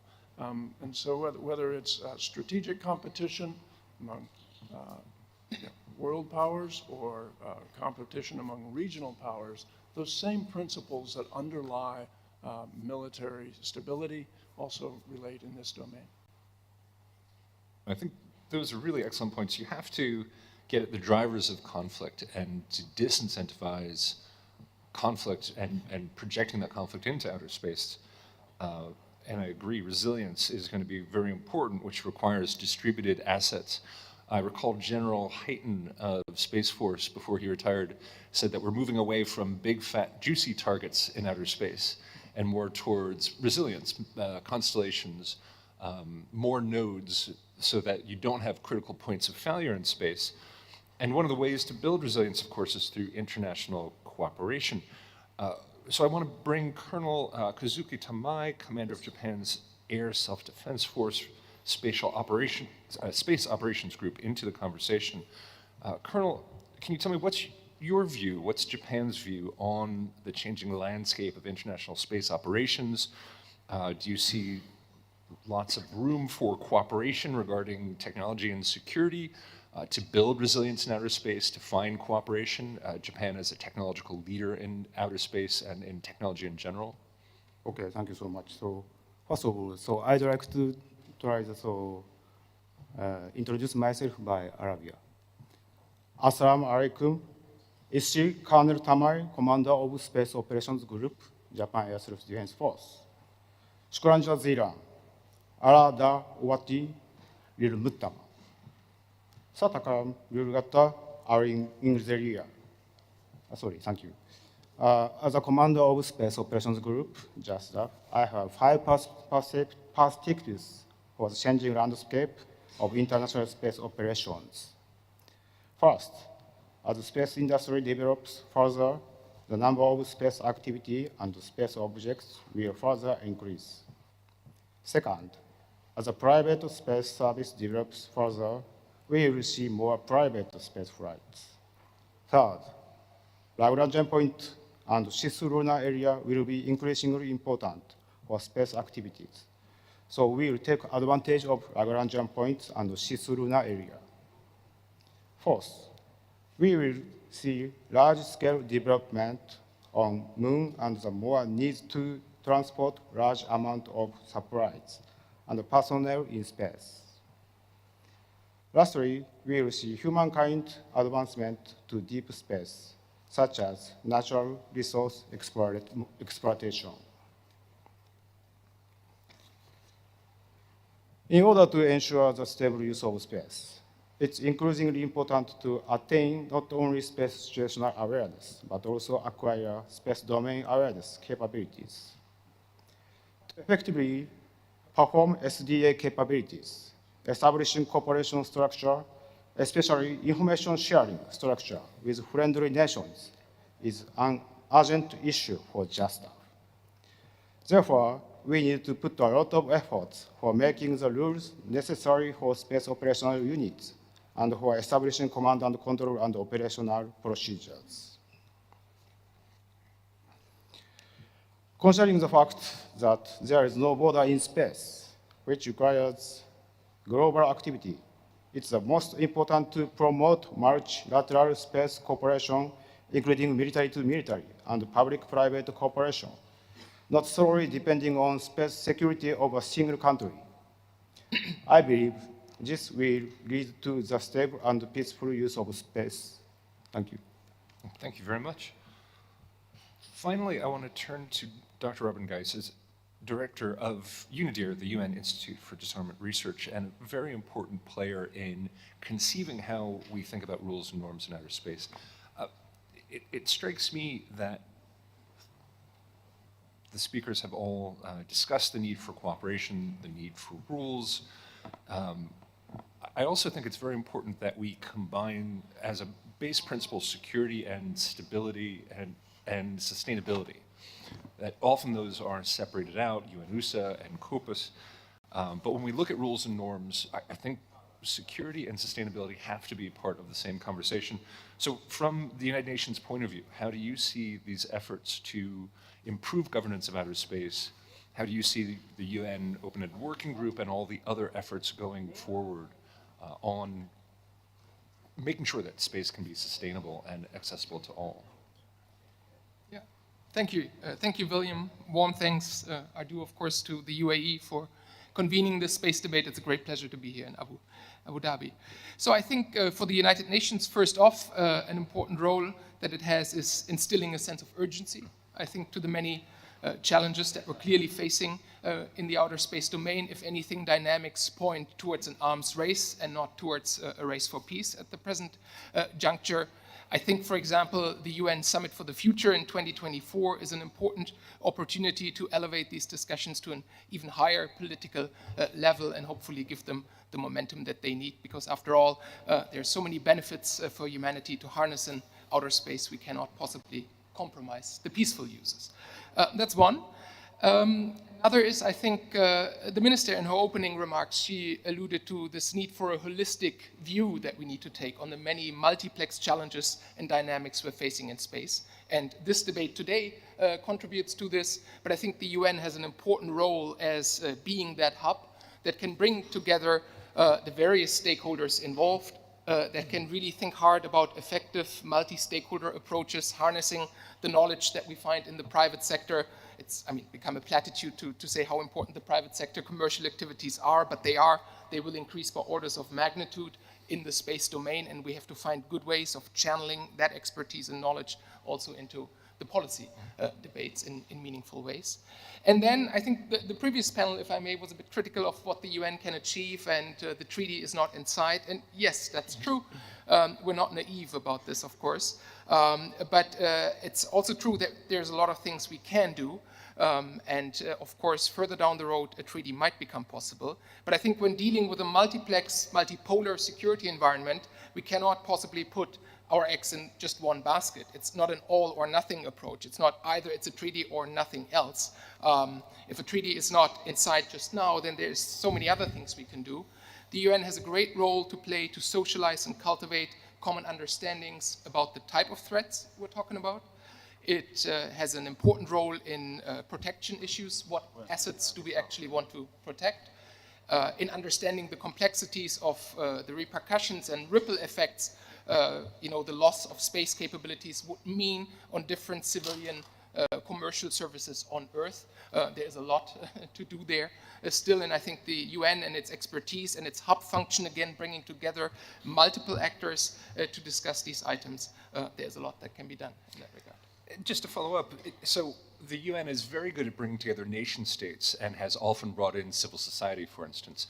Is there a way in the process of defining space behaviors to bring in industry in a constructive and consistent way so their voice is heard, while at the same time reminding ourselves that the UN is member states?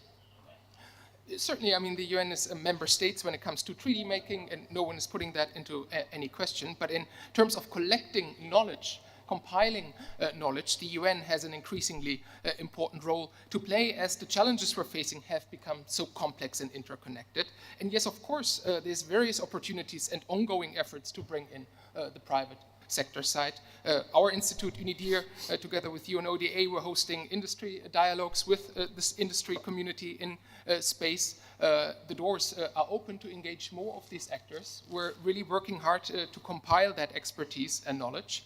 Other low-hanging fruit, an example just to give is we're developing a space policy portal where we're now trying to bring together the various doctrines and policies that states, regional organizations, other actors are publishing increasingly on space. It's a small step towards more transparency and confidence building.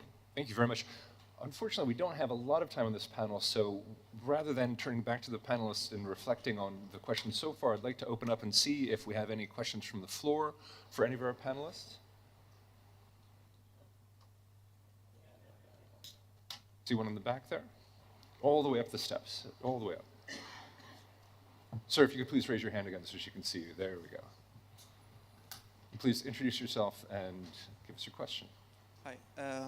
Can you hear me? Yes, okay. Loud and clear. My name is Mohammed Al-Ali. I'm one of the content creators with New Media Academy over here. My question is, now that we see through the industry of airspace that we have private companies that started to come in to also go hand in hand with the governments to explore the space or go with different programs. Now, would the government at the moment start to share the information with those private companies, or would they just let them do their thing by themselves? So is there going to be a cooperation in terms of exchanging of information, or there going to be a limited kind of sharing? That's basically my question. The panelists like to, panelists? Yes, allow me, thank you for the question. Definitely it's an important, and it's the pillar of that partnership we've been talking about. Transparency is, again, an important aspect of many of such collaboration and partnership. I will give an analogy from a cybersecurity perspective, for example, where we started sharing great information with that private sector. We understand and we know the private sectors own many of that infrastructure. They own the systems, they own the software, they own the hardware, they own many of those aspects from a development perspective. So definitely it is important to share many of this information so that they are aligned, not only on their R&D and the next 5-10 years strategic aspects, but also on the tactical things that we see. Many of that information sharing, as well as really working shoulder to shoulder towards many of those aspects, is important for them to help us as government to really deter as well as respond and recover from many of those threats if it, God forbid, happens. So sharing information really is an important aspect with the private sectors, as they are an important and integral part with us in doing many of those aspects. So that's in a nutshell. Yeah, can I turn to any of the other panelists? I mean, France, the US, and Japan all have very deep and long-standing cooperation with industry. Of course, this event being part sponsored by Thales, but also Airbus. But the US, a long-established relationship between the commercial and space sector. Either of you like to? Just want to make 2 points about these topics. In fact, we have to set up a new way of cooperation between a major industry and new actors. And a good way of doing that is bringing together all these players within a kind of body, a cell that we call a commercial integration cell or joint operation commercial. And in fact, putting them together, they will try, or they will help us to develop solution. And I think it's a good way of sharing know-how and to, in fact, to be able to tackle the challenges we will face in the future. It would be a good way of doing that. William, I would add that so space situational awareness is a classic example for where all space operators have an interest in sharing information. What's the ephemeris that our satellite is reporting? What are our sensors on the ground detecting of where things are? With more traffic in space, we want to, and more launches going into space, we want to deconflict these things. We all share that interest. For the United States, this is one of the reasons why we're moving some of that function from the Defense Department, which has the capability, but that's really a civil kind of function. It's not a military function. And that we already have agreements with over 30 countries and over 100 companies to share information and support those activities. But we really want to transition that into something that's more of a traditional civil type model. And Colonel Tamai, do you have anything on Japan industry cooperation? Also, so public and private information sharing is important. So, in just that, so as for public-private partnership, we have already established a close cooperation with JAXA by dispatching two JAXA personnel. And also, we are proactively seeking to cooperate with commercial satellite operations in Japan. Great, thank you. Unfortunately, we're out of time. I'd love to take more questions, but fortunately, we had a very condensed period to tackle some very interesting topics. So I please want you all to give a warm round of applause for our speakers for doing such an excellent job today. Thank you all very much.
Thank you, William, and also a special thank you to our distinguished guests.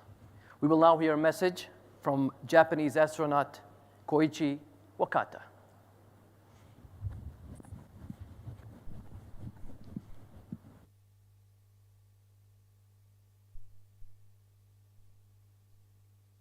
Dear Excellencies and distinguished delegates from around the world, greetings from the International Space Station.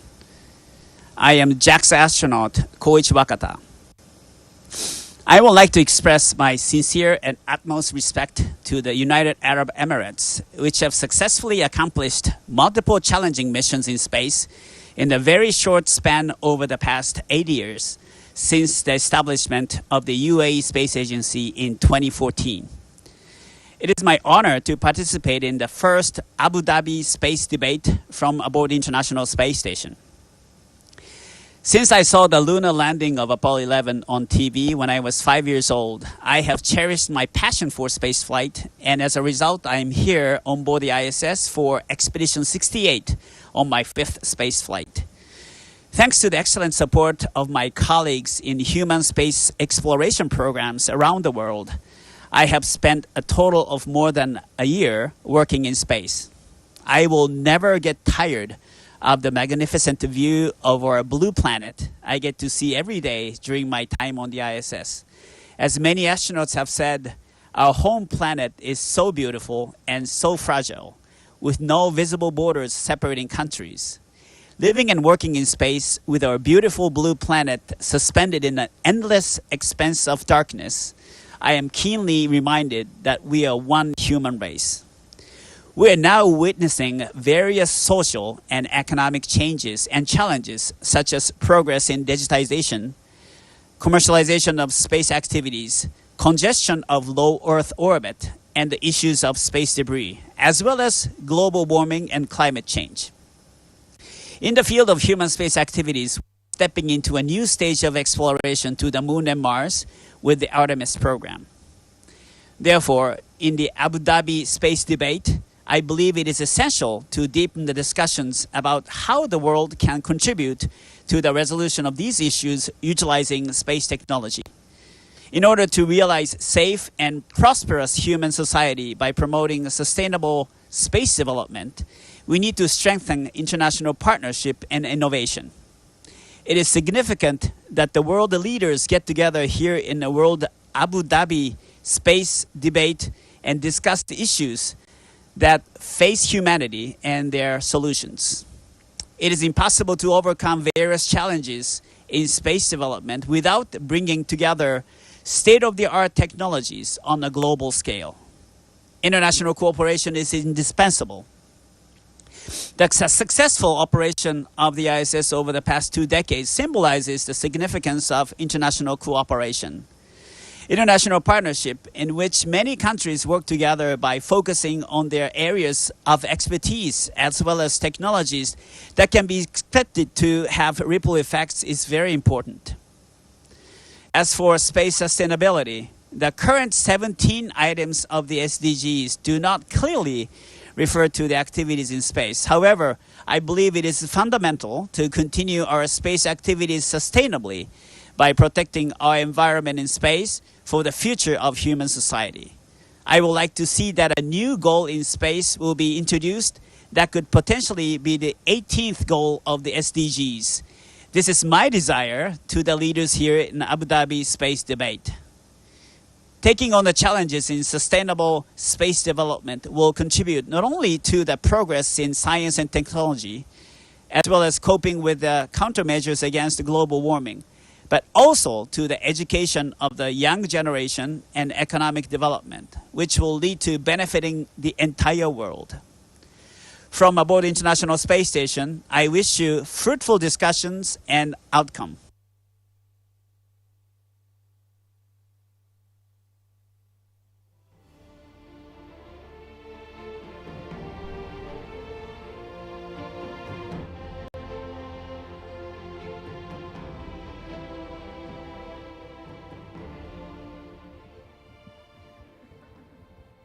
That was the Japanese astronaut Koichi Wakata, which leads us to our third panel. Our third panel session today addresses the issue of space exploration consortia and asks whether they are in a state of evolution or revolution. Your moderator is CNBC TV anchor and correspondent Dan Murphy, and he is joined by Dr. Sang-Yul Lee, president of the Korea Aerospace Research Institute. Dr. Hiroshi Yamakawa, president of the Japan Aerospace Exploration Agency. And we are delighted they are also joined by His Excellency Dr. Mohammed Al-Tamimi, the CEO of the Saudi Space Commission. He's going to be joining us online today. While here in the hall, we are also delighted to welcome Mr. Serdar Yildirim, the president of the Turkish Space Agency. He'll also be joined by Lionel Souchet, the chief operating officer of the French Space Agency, the National Center for Space Studies. And today, our panel is going to explore the big issues facing space exploration consortiums, with many governments around the world set to face economic challenges in the year ahead. Dan Murphy and his panel are going to ask, what are the tangible, real-life benefits of space consortiums today? What are the big questions that still remain unanswered when it comes to outer space? And what are the biggest challenges and opportunities that exist in the market today? Please join me in welcoming Dan Murphy and his panel.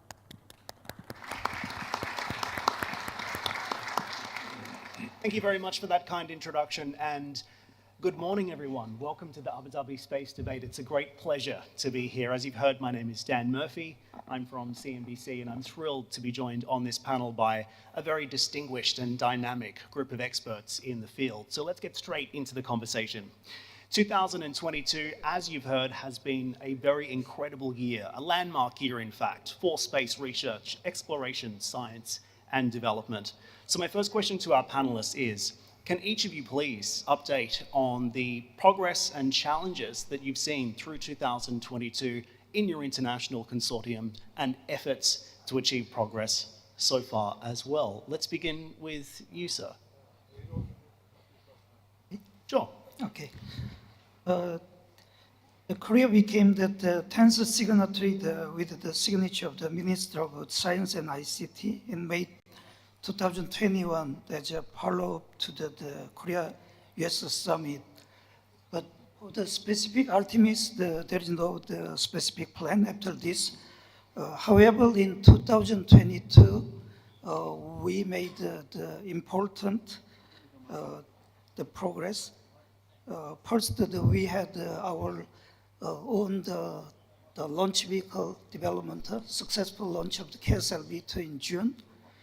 In July, we started the regional navigation satellite system, which is more than $3 billion US dollar budget. It's the biggest program.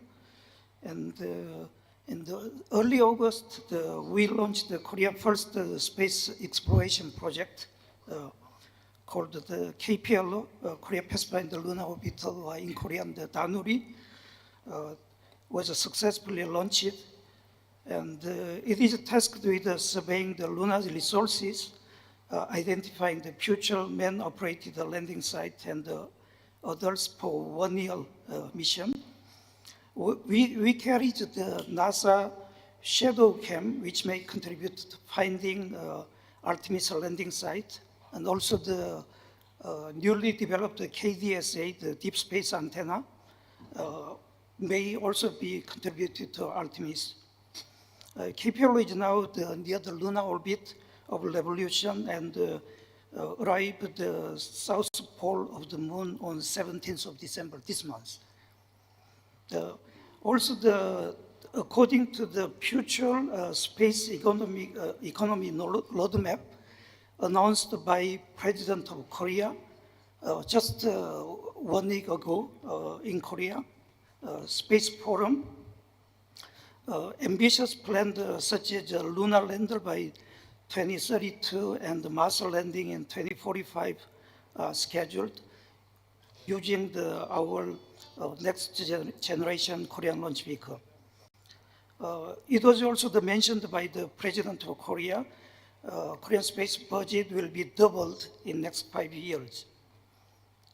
And with this, the Pulse Space Development Promotion Plan will be revised this month in accordance with that. And throughout the series of these processes, Korea is looking forward to active international collaboration. Yeah, thank you. Thank you, Dr. Lee. And of course, His Excellency also joins us via video link. Hopefully you can hear us, Your Excellency, but would you like to update as well on the status and progress achieved so far in 2022? Over to you. Thank you, Dan. Allow me first I would like to congratulate the UAE on its 51st National Day. And I would like to thank His Excellency the Minister Sarah Al-Amiri, the Chairwoman of the UAE Space Agency, for organizing this great event and the ability to hear and debate among space leaders globally. So for me, if I may make it short, over the last 2 or 3 years, even after the pandemic, there is a great effort and potential when it comes to space and space activities and collaboration between the nations. One of them is Artemis Accord and the signing of Artemis Accord, and there is now 20 or 21 countries joining the Artemis Accord. And that's add to the discussion of consortium and the ability of consortium to solving bigger problem when it comes to deep space. Also, we see and we notice there is a great shift from government-centric sector to commercialization. That's the ability and the appetite for investor to join the space sector and investment in space companies. That's a good sign for both the private and government sector, that the private sector will pick up, especially in the downstream, but lately probably in the upstream. When it comes to Saudi Arabia, now we are working in our Saudi space strategy, which will be announced probably early next year. We are looking for more partnership in the coming future. We already joined the Artemis Accord a few months ago. We already started our human space flight after we announced it, I think, 2 months ago. We have the first Arab astronaut, Prince Sultan bin Salman, that's 37 years ago. Now we are back with more astronauts coming to space by 2023. One of the astronauts will be a female. It will be the first Saudi, probably the first Arab woman to go to the ISS. When it comes to scientific breakthrough, we have multiple partnership. Probably I cannot announce today, that will be announced from the private sector. One thing that I want to highlight, within our Saudi space strategy, we capitalize a lot in the private sector and partnership and collaboration. And while we're announcing the strategy, we would hope to see multiple private companies announcing their initiative and big tickets within the strategy as well. Very much, Your Excellency. We appreciate your contribution. Dr. Hiroshi, would you like to speak next? Well, thank you very much for your great question. I'm Hiroshi Yamakawa, President of JAXA, Japanese Space Agency. Japan has a history of about 70 years in terms of space development. And we have built and conducted international collaborative projects with more than 70 nations so far. And I think space projects for those international collaboration is very essential and vital. And the international collaboration should be mutually beneficial, and it should be based on the number one thing, the top priority is trust between the nations, and also based on the expertise and priorities. But I think the most important thing is the trust between the two nations or multilateral nations.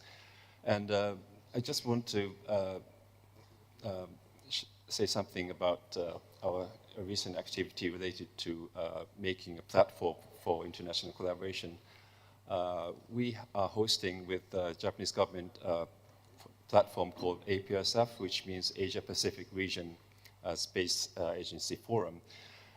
We are hosting this kind of forum in order to make sustainable space activity, and also to create trustworthy international collaboration.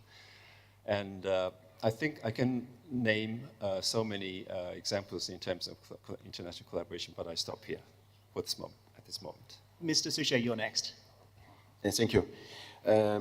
Yes, for France, you know, France has a long history and long tradition, like Japan, about space domain, more than 60 years, and about cooperation and international cooperation. At the very beginning, for exploration, speaking about situation, we began to work with the United States on one hand, and the Soviet Union at that time on the other hand.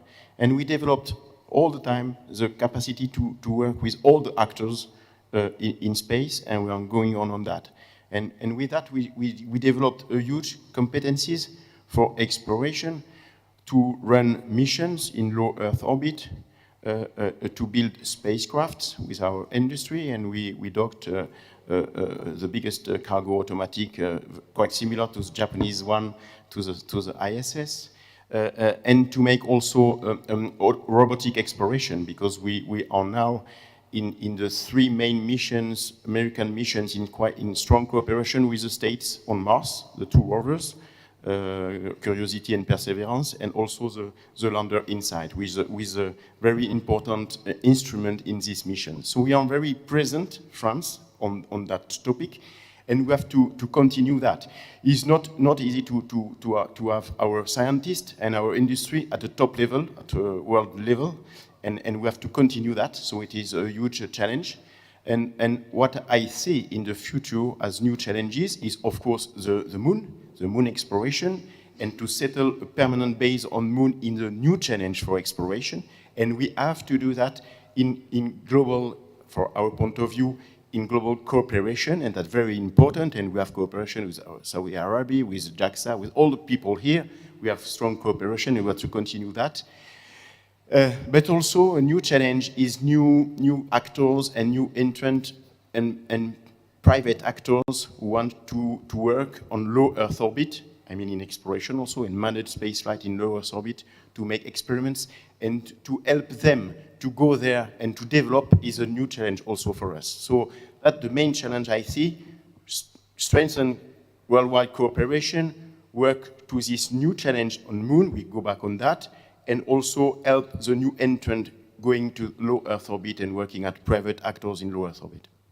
Okay, so some challenges outlined there. Mr. Yildirim, over to you next, and then we can unpack some of those challenges. Thank you. As an emerging space nation, Turkey is also working hard to keep pace with these developments in space, and we sincerely believe that future is in space. So last year, our President, Mr. Erdogan, unveiled a comprehensive national space plan with 10 goals to achieve in 10 years, and we are working hard on it. It has a flagship goal as a moon mission. We are aiming to reach the moon in 2 years from now, and at the end of the decade, we are aiming to bring a scientific rover on the surface of the moon. But regarding the international collaboration, of course, to reach these goals, it's very important to do that. And we, as Turkish Space Agency, we have open door policy. We are working with everyone, and we have excellent relations. We have bilateral agreements and MOUs, MOCs with more than 12 countries for the time being and counting. So we are looking very optimistic to the future. So let's talk about some of these challenges now, because both Turkey and Saudi Arabia are launching astronauts to the International Space Station, but the future of the International Space Station has also been a major issue within the space exploration sector.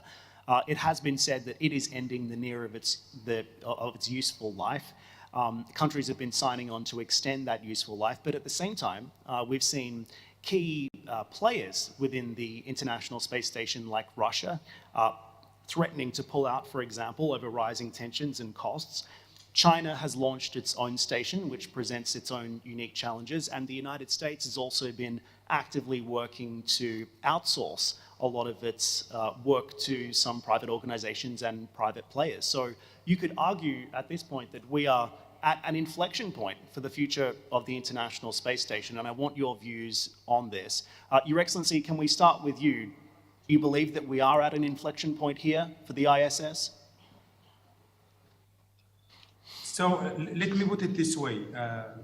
I understand that there is right now the ISS and the timeline of the ISS, but let's look at the private sector and what they are proposing. For the last two IAC, the last one in Paris and the one before in Dubai, we hear from the private sector lots of initiative, not only from scientific point of view by building international space station for just scientific. We also hear about commercialization of a space station. That's taken to the next level. Last year and early this year, we hear lots of announcements from multiple companies regarding space tourism and building a hotel as a space station, becoming like a commodity. For me, I see there is a huge opportunity. This is the right time. I think this is the right time in history of space where we could see real commercialization of space station. Is there an effort from multiple companies? The answer is yes. Do we need more collaboration when it comes to space station? The answer again is yes. We still have some challenges. We need to tackle them. Probably we'll address them later on in this debate. But I think over the coming 3 or 5 years, we'll hear lots of announcements from the private sector. I hear a couple of them under NDA. Lots of companies, they are willing to come big when it comes to space, space stations, tourism, and also there is more collaboration, active discussion right now between us and Saudi Arabia and other countries when it comes to building a new model for space stations. Dr. Hiroshi, your view on that? Japan was, of course, a signatory to the extension of the life of the ISS. Why invest in such aging technology? Well, thank you very much for your great question. Again, I think ISS used to be a kind of frontier for humankind, but right now it's a place for space economy, so I agree with His Excellency has said.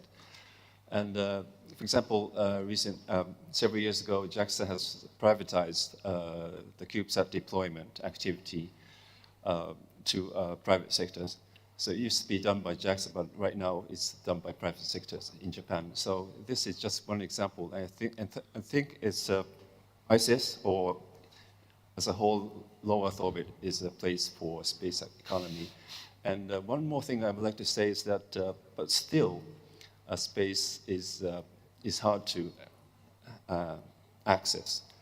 And so I think ISS is a place for testing future technologies, especially beyond low Earth orbit. I'm talking about Moon and Mars, for example. So I think ISS can be a place for future exploration. And the future exploration technology can be tested on board ISS.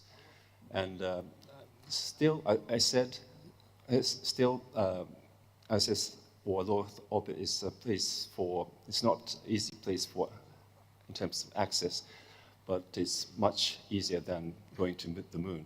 So I think there's a big role in terms of ISS for those objectives. Would anyone else on the panel like to speak to this issue? And to a broader question, can you trust the private sector and operators like Jeff Bezos and Elon Musk, for example, to be developing the ISSs of the future, or should it be the responsibility of governments? Anyone can speak to that. Sure. Yes, for sure.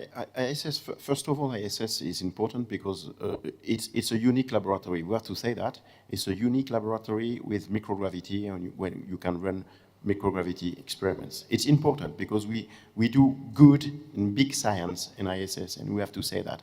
Even if it's not the main engine of that activity, science is good and it is a unique laboratory. Then it's a test bed, as it was said, for technology and to prepare future exploration. We have to test that in space, and the place now when we can test that is in ISS with astronauts, and it's very important to prepare the future. But of course, the main engine of all of that is political. It is political decisions and governmental decisions. And for sure, it will be more and more difficult for governmental organizations to put money for building a permanent bases on the Moon and then Mars, and also to run in the low Earth orbit to run the ISS. So we will have, it won't happen in one day, but we will have a shift between the low Earth orbit for governmental organization money and efforts to Moon and Mars. And it's not too bad because at the same time we have private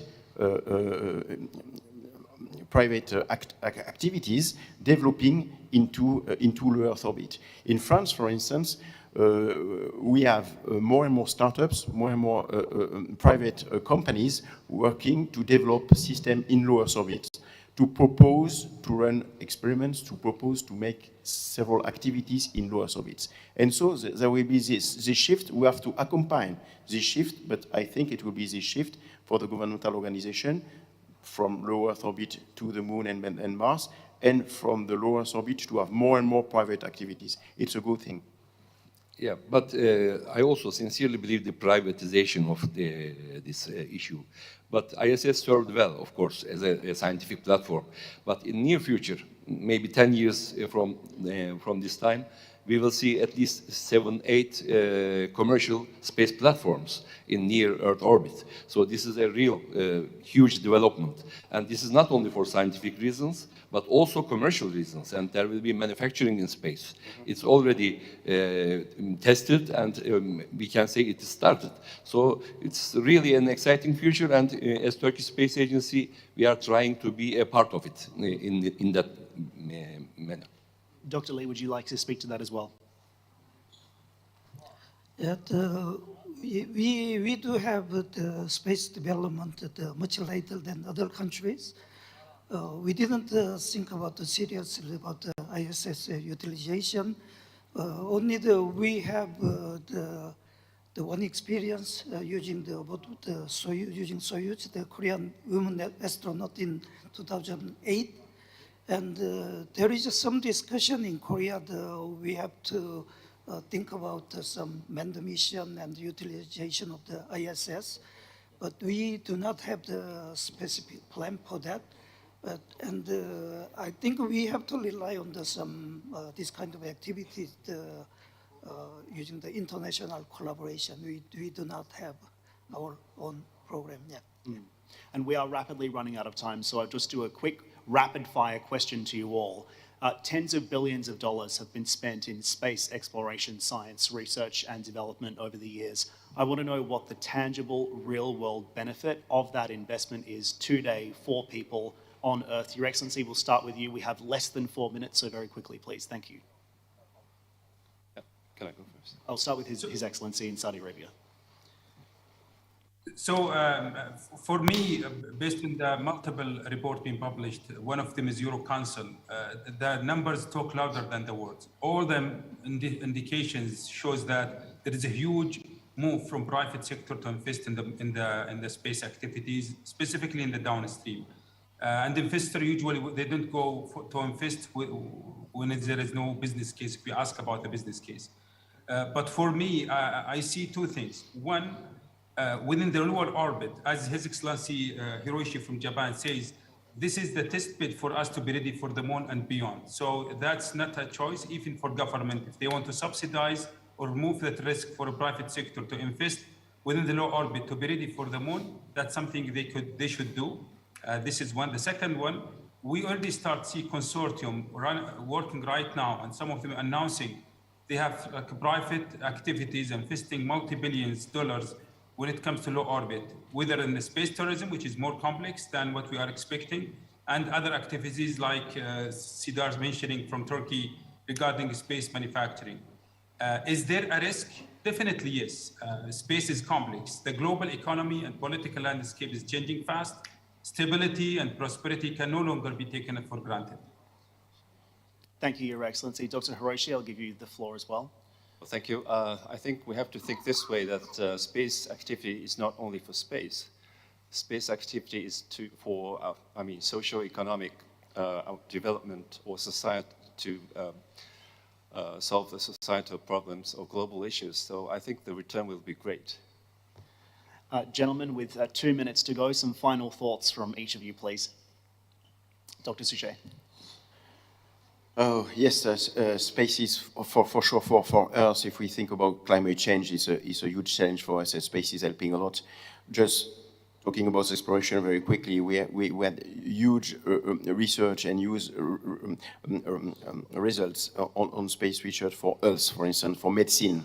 Because on space, you are study healthy people in a very specific environment, and it's very useful for research in medicine to use that. And just a word about the new door for exploration. When you settle a permanent base on the moon, you have to work on specific aspects like nutrition, waste management, energy management, development of infrastructure, and mobility. A lot of things who are very linked to Earth, and what we need more and more, unfortunately, in Earth to work on. We will need to learn more because of space exploration, and it is very important for our future. Mr. Lee, very quickly, please. Final thoughts.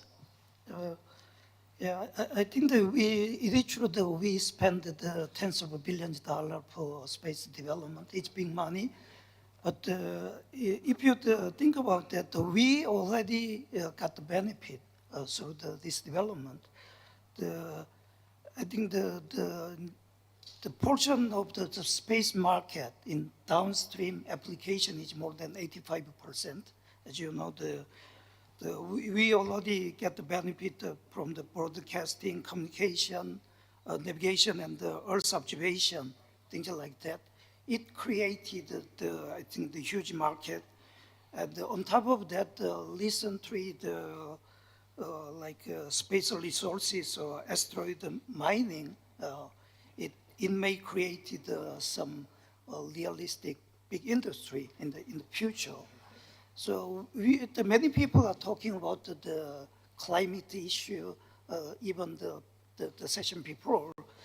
But if we didn't develop and invest the space technology, and we didn't know how it comes from, and why this happens, things like this. I think that is all the benefit of the space development. And I think we are extending the spectrum of the human life, and I think space development should be continued in more bigger scale.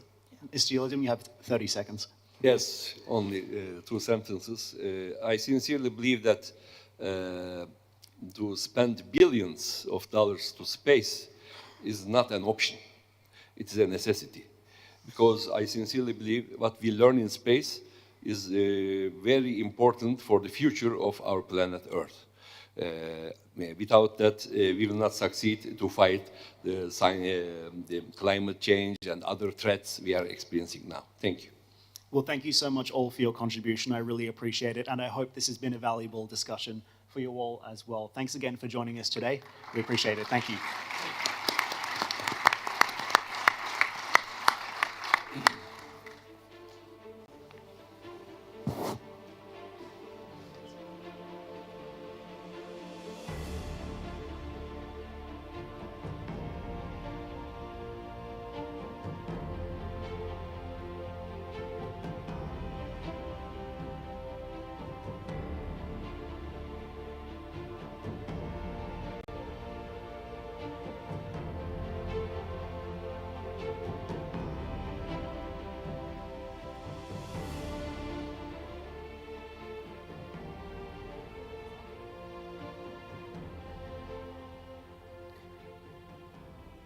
Ladies and gentlemen, please remain seated until the debate continues.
Ladies and gentlemen,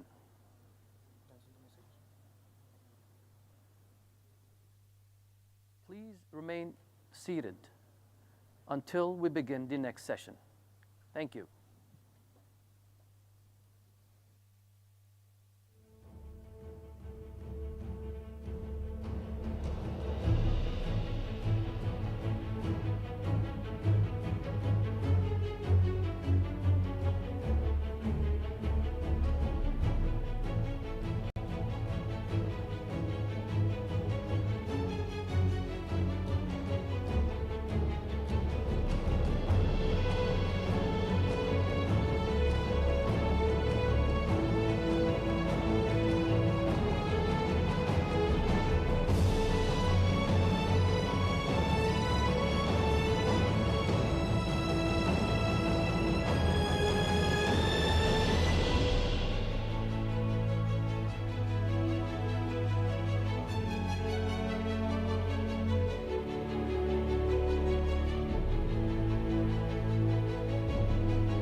Good afternoon and welcome to the Abu Dhabi Space Debate. It is indeed a pleasure to welcome all of you today. We have an incredible global debate taking place over the next 2 days, defining the future of space. We are delighted to be joined by key officials, industry players, world leaders and space experts, industry representatives to debate the biggest challenges and opportunities facing our sector today. Over the next 2 days, we're going to be hearing from a series of experts, being able to question, discuss and debate the biggest opportunities and challenges in our market today, as we try to find a better, safer way to ensure that we can have global access to space to improve humanity for all mankind. Your Highnesses, Your Excellencies, ladies and gentlemen, we would now like to invite the President of Israel, His Excellency Isaac Herzog, on stage for his keynote speech. Please welcome on stage.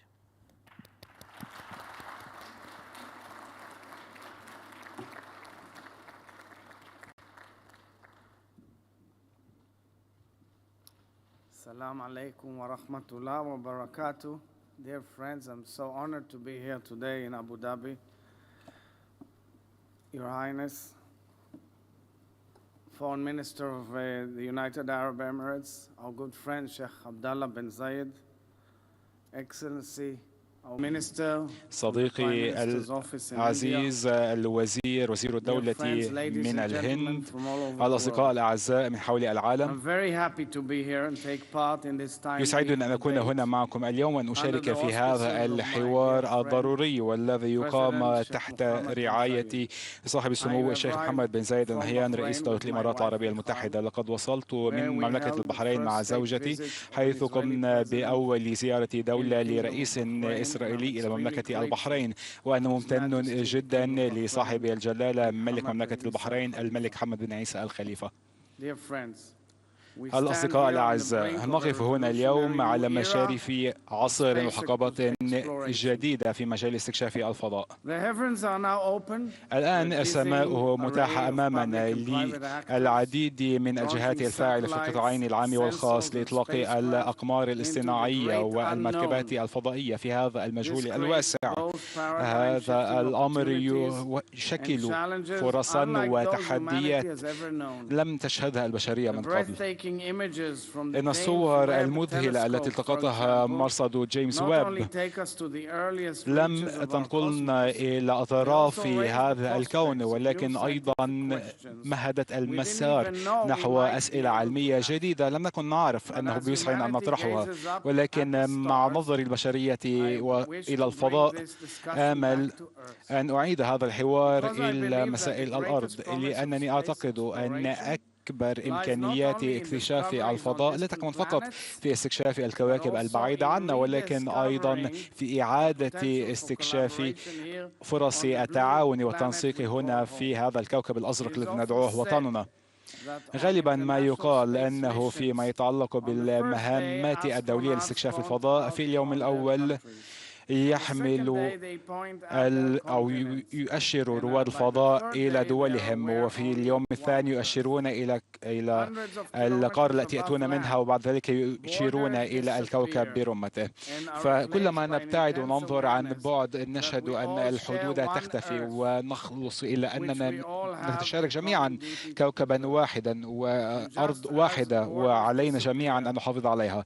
ومع ترفعنا عن هذه الحدود علينا أن نعمل معا ونعبر هذه الاختلافات لكي نتغلب على مشاكل التغير المناخي التي تهددنا جميعا. لا شك أنه في المستقبل مصير البشرية سيعتمد بشكل كبير على استكشافنا للفضاء الخارجي، ولكن في الحاضر وعلى المدى القصير فإن أهمية تكنولوجيات استكشاف الفضاء تكمن في إنقاذ الكوكب الذي نملكه الآن. أنا فخور جدا بالتعاون الوثيق بين دولة إسرائيل والناسا وكالة الفضاء الأوروبية، وأيضا تعاوننا مع فرنسا وإيطاليا واليابان والبرازيل والنمسا وغيرها من الدول الأخرى. ولكنني فخور على وجه الخصوص بشراكتنا في مجال الفضاء. هذه الشراكة متطورة مع دولة الإمارات العربية المتحدة، فكل من الدولتين تقودان المنطقة نحو حدود جديدة في مجال استكشاف الفضاء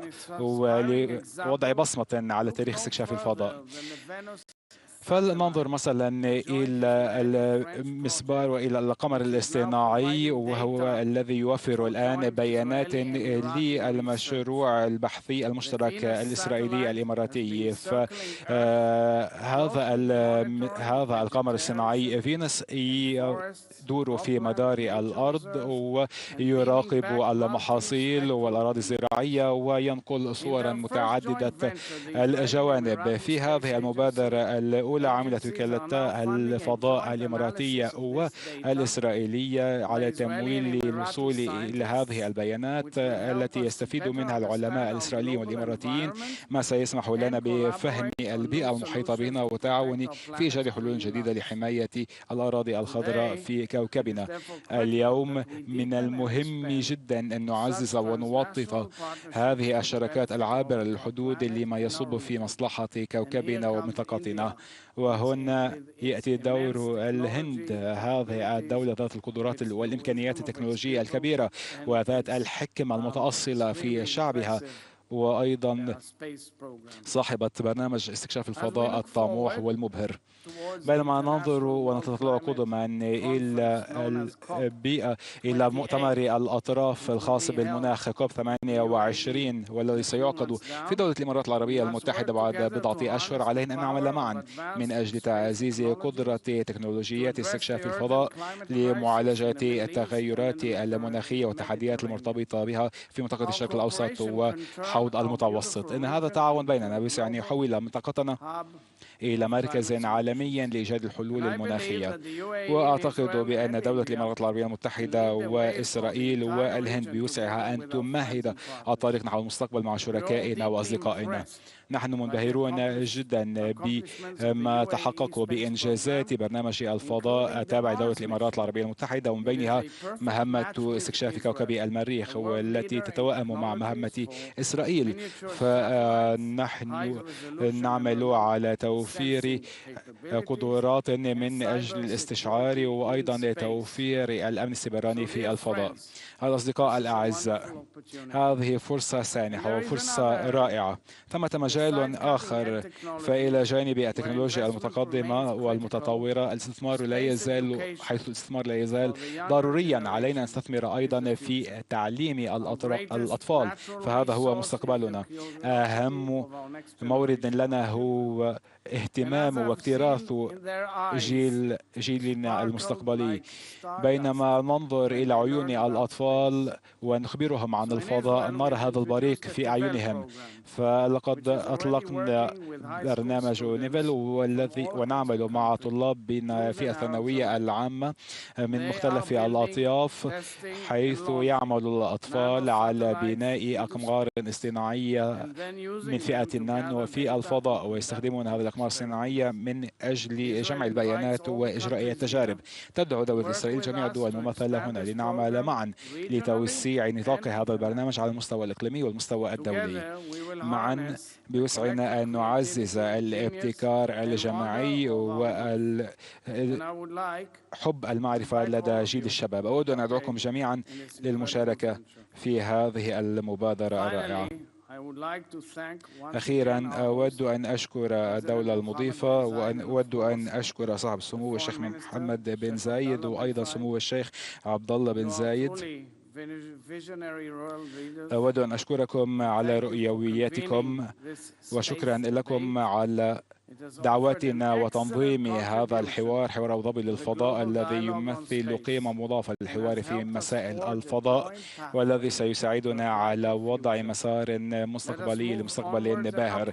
فلننتقل نحو الأمام ونحو العلا، لا عن طريق المنافسة ولكن عن طريق التعاون وتعاون المرتكز إلى السلام. فلنعزز قوة الفضاء لما يخدم الأرض، فلننظر إلى على السماء والسماوات، ونركز أيضا على كوكبنا.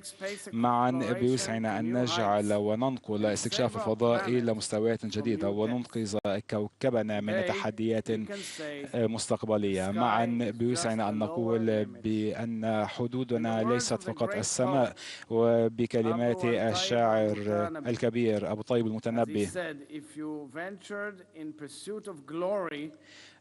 من طلب العلا لن يقبل فقط. فلا تقنع بما دون النجوم. Thank you all very شكرا much. جزيلا لكم.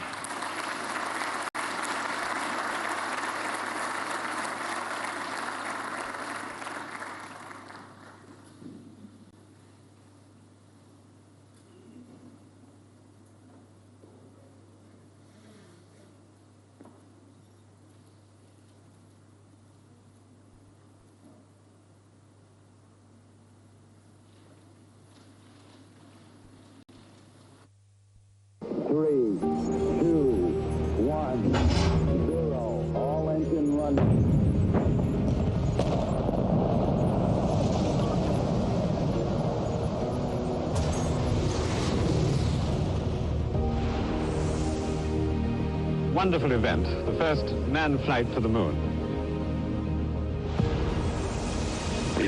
أول رحلة للبشر إلى القمر.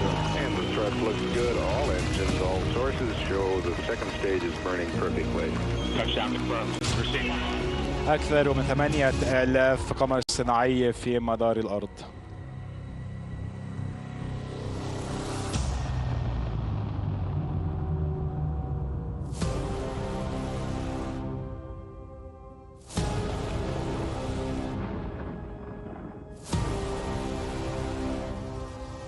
من سينظف بقايا الأقمار الصناعية في الفضاء؟ من يتحمل المسؤولية؟ من يضع القواعد والقوانين؟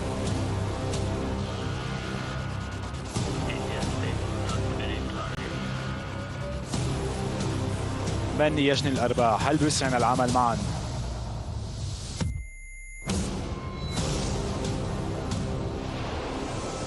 الابتكارات تسبق القوانين والأطر التشريعية.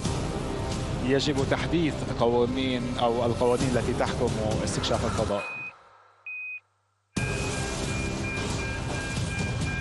علينا العمل معا من أجل تحقيق إمكانياتنا البشرية في الفضاء.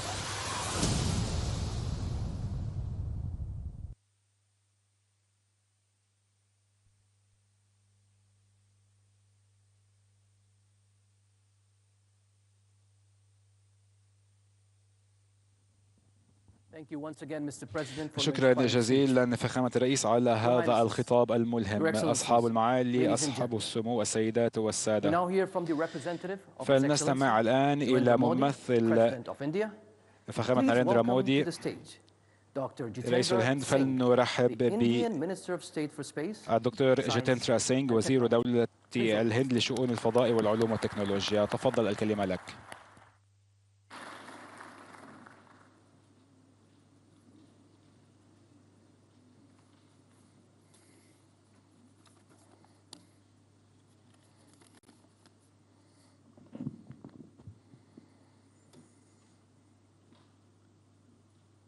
Your Excellency,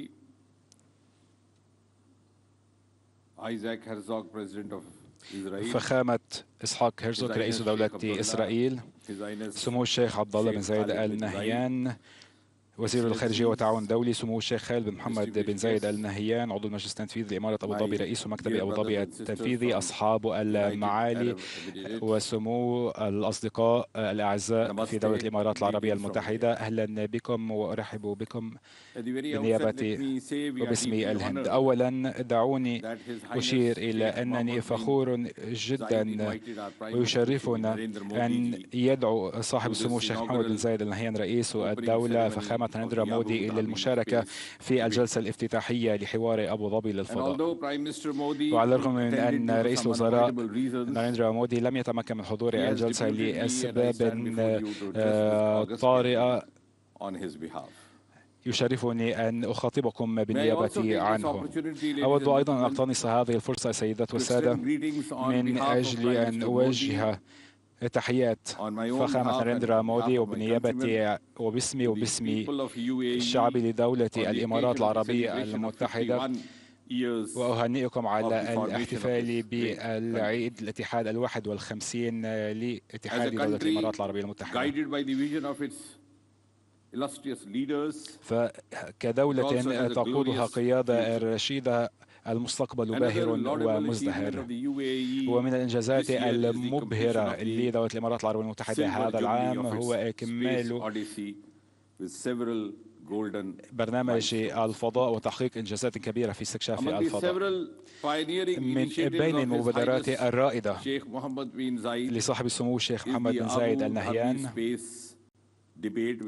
نجد حوار أبوظبي للفضاء الذي يمثل رؤية صاحب السمو وطموحاته للمستقبل. لقد أصبح هذا الطموح واقعا مع إرسال الإمارات العربية المتحدة لمهمتها إلى مدار كوكب المريخ لتصبح الدولة السادسة التي تقوم بذلك في العالم، ما يثبت ويظهر الصعود الواعد لدولة الإمارات العربية المتحدة في قطاع الفضاء. وأصبحت دولة الإمارات العربية المتحدة أيضا الدولة الأخرى إلى جانب الهند التي تطلق مسبارا إلى كوكب المريخ منذ المحاولة الأولى من المحاولة الأولى. أود أن أهنئ أيضا دولة الإمارات العربية المتحدة على التخطيط لمهمتها المستقبلية العام المقبل لإرسال رواد فضاء لمدة 6 أشهر إلى الفضاء. كما أود أن أهنئ دولة الإمارات العربية المتحدة على التخطيط للمهمة المأهولة وأيضا في الوقت عينه إعداد لمهمة استكشاف القمر في المستقبل القريب، وأيضا تمويل برامج استكشاف الفضاء التي تظهر التزام دولة الإمارات العربية المتحدة بالتميز في هذه القطاعات الواعدة. هذه إنجازات ضخمة، ويسرني أن أشارككم بأن الهند لديها شراكة نشطة مع دولة الإمارات العربية المتحدة تعود إلى العام 2017 عندما تم إطلاق أول قمر اصطناعي من دولة الإمارات العربية المتحدة لجمع البيانات من الفضاء. قطاع الفضاء هو من القطاعات التي تمثل الأولوية قيادتي دولة الإمارات العربية المتحدة والهند. الهند بدأت مسيرتها قبل 7 عقود، وكما ذكر فخامة الرئيس هيرزوغ فلقد تركنا بصمة في هذا القطاع. بدأنا من الصفر، واليوم برنامج الهند ودولة الهند ينظر إليها على أنها من القوى العظمى في مجال استكشاف الفضاء. ولقد بدأنا بتطوير وإعداد علمائنا، وذلك نظرا إلى التزام القيادة في الهند بتطوير هذه القدرات ولتوجه فخامة ناريندرا مودي للاعتماد على الذات. في الهند ثمة نقطتان معروفتان وينظر من خلالهما إلى الهند. أولا الموثوقية، وثانيا الاقتصاد. الهند لديها أعلى نسبة النجاح في برامج إطلاق المركبات والأقمار الصناعية في العالم، والصواريخ والمركبات التي نطلقها أطلقنا أكثر من 63 قمرا صناعية لدول من حول العالم. ولائحة الإنجازات في مجال الصناعة والفضاء واستكشاف الفضاء في الهند طويلة،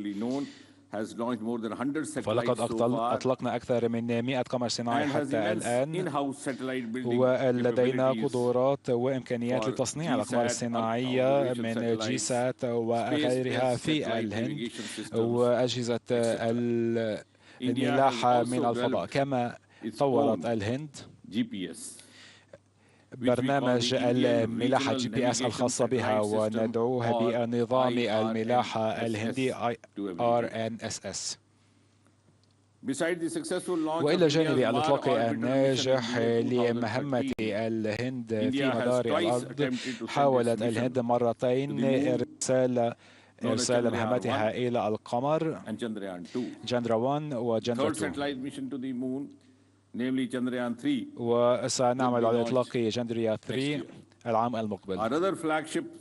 أما برامج استكشاف الفضاء الأخرى البارزة فتشمل الرحلات المأهولة إلى الفضاء، ونسعى إلى إرسال أول طاقم من طاقم فضاء إلى الفضاء في العام 2024. السيدات والسادة، يشرفني أن أقول بأن برنامج الفضاء في الهند وقطاع الفضاء المتوسع والكبير جدا في دولة الإمارات العربية المتحدة فيهما الكثير من الفرص والإمكانيات والقدرات، وبوسع الدولتين توطيد القواعد العالمية وحض دول أخرى على الامتثال لها. بوسعنا العمل معا من أجل تعزيز قطاعات استكشاف الفضاء في السنوات المقبلة. نود أن نشير إلى أن قطاع استكشاف الفضاء هو المكان المناسب لتعزيز إنسانيتنا المشتركة. فمن المهم جدا أن نجمع جميع الجهات الفاعلة معا من أجل النقاش والحوار حول الفضاء. وفي هذا الإطار هذه المنصة حوار أبوظبي للفضاء، حيث نجتمع هنا جميعا لديها الإمكانية لتصيغ مستقبل قطاع استكشاف الفضاء في العالم. كما يسعدنا أن نشارك معكم أننا في الهند نعتقد بالفكرة الفلسفية التي تقول بأن العالم عائلة واحدة، وهذه الفكرة الفلسفية لا تدعونا فقط إلى جمع الجهات الفاعلة وأصحاب القرار معا فحسب، بل أيضا لمشاركة ثمار العمل مع الجميع. ومن هنا هذا التعاون الوثيق ورغبتنا بمشاركة ثمار استكشاف الفضاء بما يفيد جميع الدول من حول العالم ويثري التعاون ما بين الحكومات والكيانات والهيئات الخاصة في قطاع الفضاء. وبهذه الفكرة وبتوجيهات فخامة ناريندرا مودي لقد أدخلنا بعض الإصلاحات الأساسية على مجال السياسات من أجل توفير الإمكانيات والقدرات الأساسية في مجال استكشاف الفضاء لدى القطاع الخاص. كما سنعزز تطوير الشركات الناشئة في قطاع ومجال استكشاف الفضاء، ويهدف ذلك إلى تسهيل وتيسير دخول الجهات الحكومية والخاصة الخارجية إلى هذا القطاع. في هذا الخصوص لقد أسست الهند منظمة متخصصة تدعى مركز الهند لتعزيز استكشاف الفضاء، والتي تهدف إلى التعاون مع الشركات الخاصة الناشئة في هذا القطاع. وأقدر الثقة التي منحت لنا في إطار تطوير الشركات في مجال استكشاف الفضاء. فلائحة المواضيع التي علينا مناقشتها على مستوى القطاعين العام والخاص والالتزامات لكل من القطاعين تهدف إلى تأطير الحديث حول والنقاشات حول السياسات لتتمكن البشرية من تحقيق الإمكانيات والقدرات. وهذه النقاشات ستوضح الرؤى. هذه مبادرة الحوار وهذه تعزز النقاش وتميزها عن الحوارات الأخرى. هذه المواضيع تتوائم مع سياسات الهند ومبادراتها خلال السنوات القليلة الماضية تحت رئاسة فخامة ناريندرا مودي. وأعتقد أن المواضيع التي سنناقشها خلال اليومين المقبلين ستؤدي إلى التناغم ما بين الحكومات المختلفة والقطاع الخاص والعلماء لتحسين المجتمعات من حول العالم والعالم ككل. كما نقدر الجهود المبذولة في مجال الاستدامة، فهذه أيضا من أولوياتنا في الهند. وقبل أن أختم كلاعب أساسي ومحوري في مجال استكشاف الفضاء، الهند تهدف إلى التعاون بشكل وثيق ورفع هذا التعاون وتوثيقه مع دولة الإمارات العربية المتحدة والاستفادة إلى الحد الأقصى من هذا الاجتماع وهذا الحوار اليوم. كما أنني كل ثقة بأن حوار أبو ظبي للفضاء سينمو باضطراد خلال السنوات المقبلة وسيصبح منصة أساسية ومحورية للنقاشات فيما يتعلق بقضايا الفضاء، وسينقل أيضا التعاون بين الهند ودولة الإمارات العربية المتحدة في استكشاف الفضاء إلى مستويات أعلى وأرفع. أخيرا، وبينما انتقلت رئاسة مجموعة ال20 إلى الهند في الأول من ديسمبر، أود أن أرحب بدولة الإمارات العربية المتحدة في مجموعة ال20 واجتماعات مجموعة ال20 خلال رئاسة الهند للمجموعة. وقبل أن أختم، أتمنى لكم كل النجاح وأتمنى النجاح لحوار أبوظبي للفضاء، وأشكر دولة الإمارات العربية المتحدة وقيادة دولة الإمارات العربية المتحدة على هذه المبادرة. شكرا جزيلا لكم.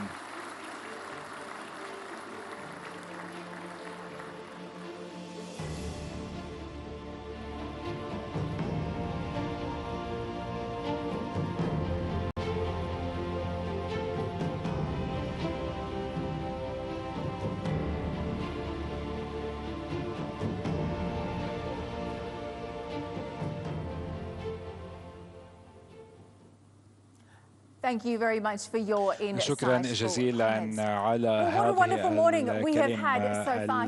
المذهلة. هذه الجلسة الافتتاحية كانت رائعة في حوار أبو ظبي للفضاء. تحدثنا عن كيفية ضمان استدامة الفضاء وكيف بوسعنا أن نحمي وصولنا في الفضاء، وتطرقنا إلى التحديات التي تواجه استكشاف الفضاء وكيف بوسعنا أن نضمن الأمن ونتخطى التهديدات في السنوات المقبلة. يسرنا ويشرفنا أن نرحب بكم جميعا هنا اليوم. أكثر من 300 ضيف من العديد من الوكالات والعديد من الدول يلتقون هنا في العاصمة أبو ظبي لهذه النقاشات المذهلة. سنأخذ استراحة قصيرة ونتطلع قدما إلى ترحيبكم مجددا في الجلسة الثانية في هذا الحوار الممتع في حوار أبو ظبي للفضاء. شكرا لكم.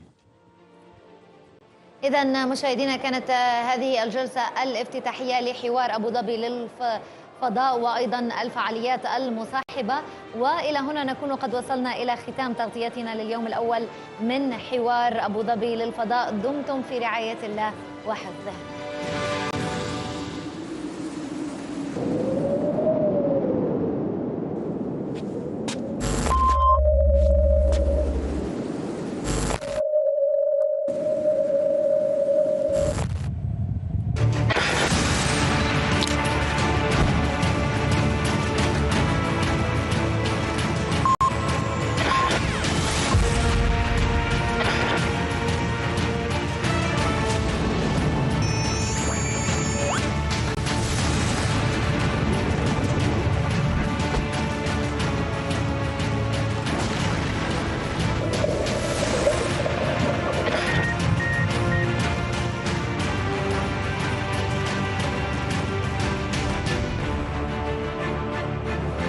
نعلن نجاح وصول دولة الإمارات في مدار كوكب الأحمر.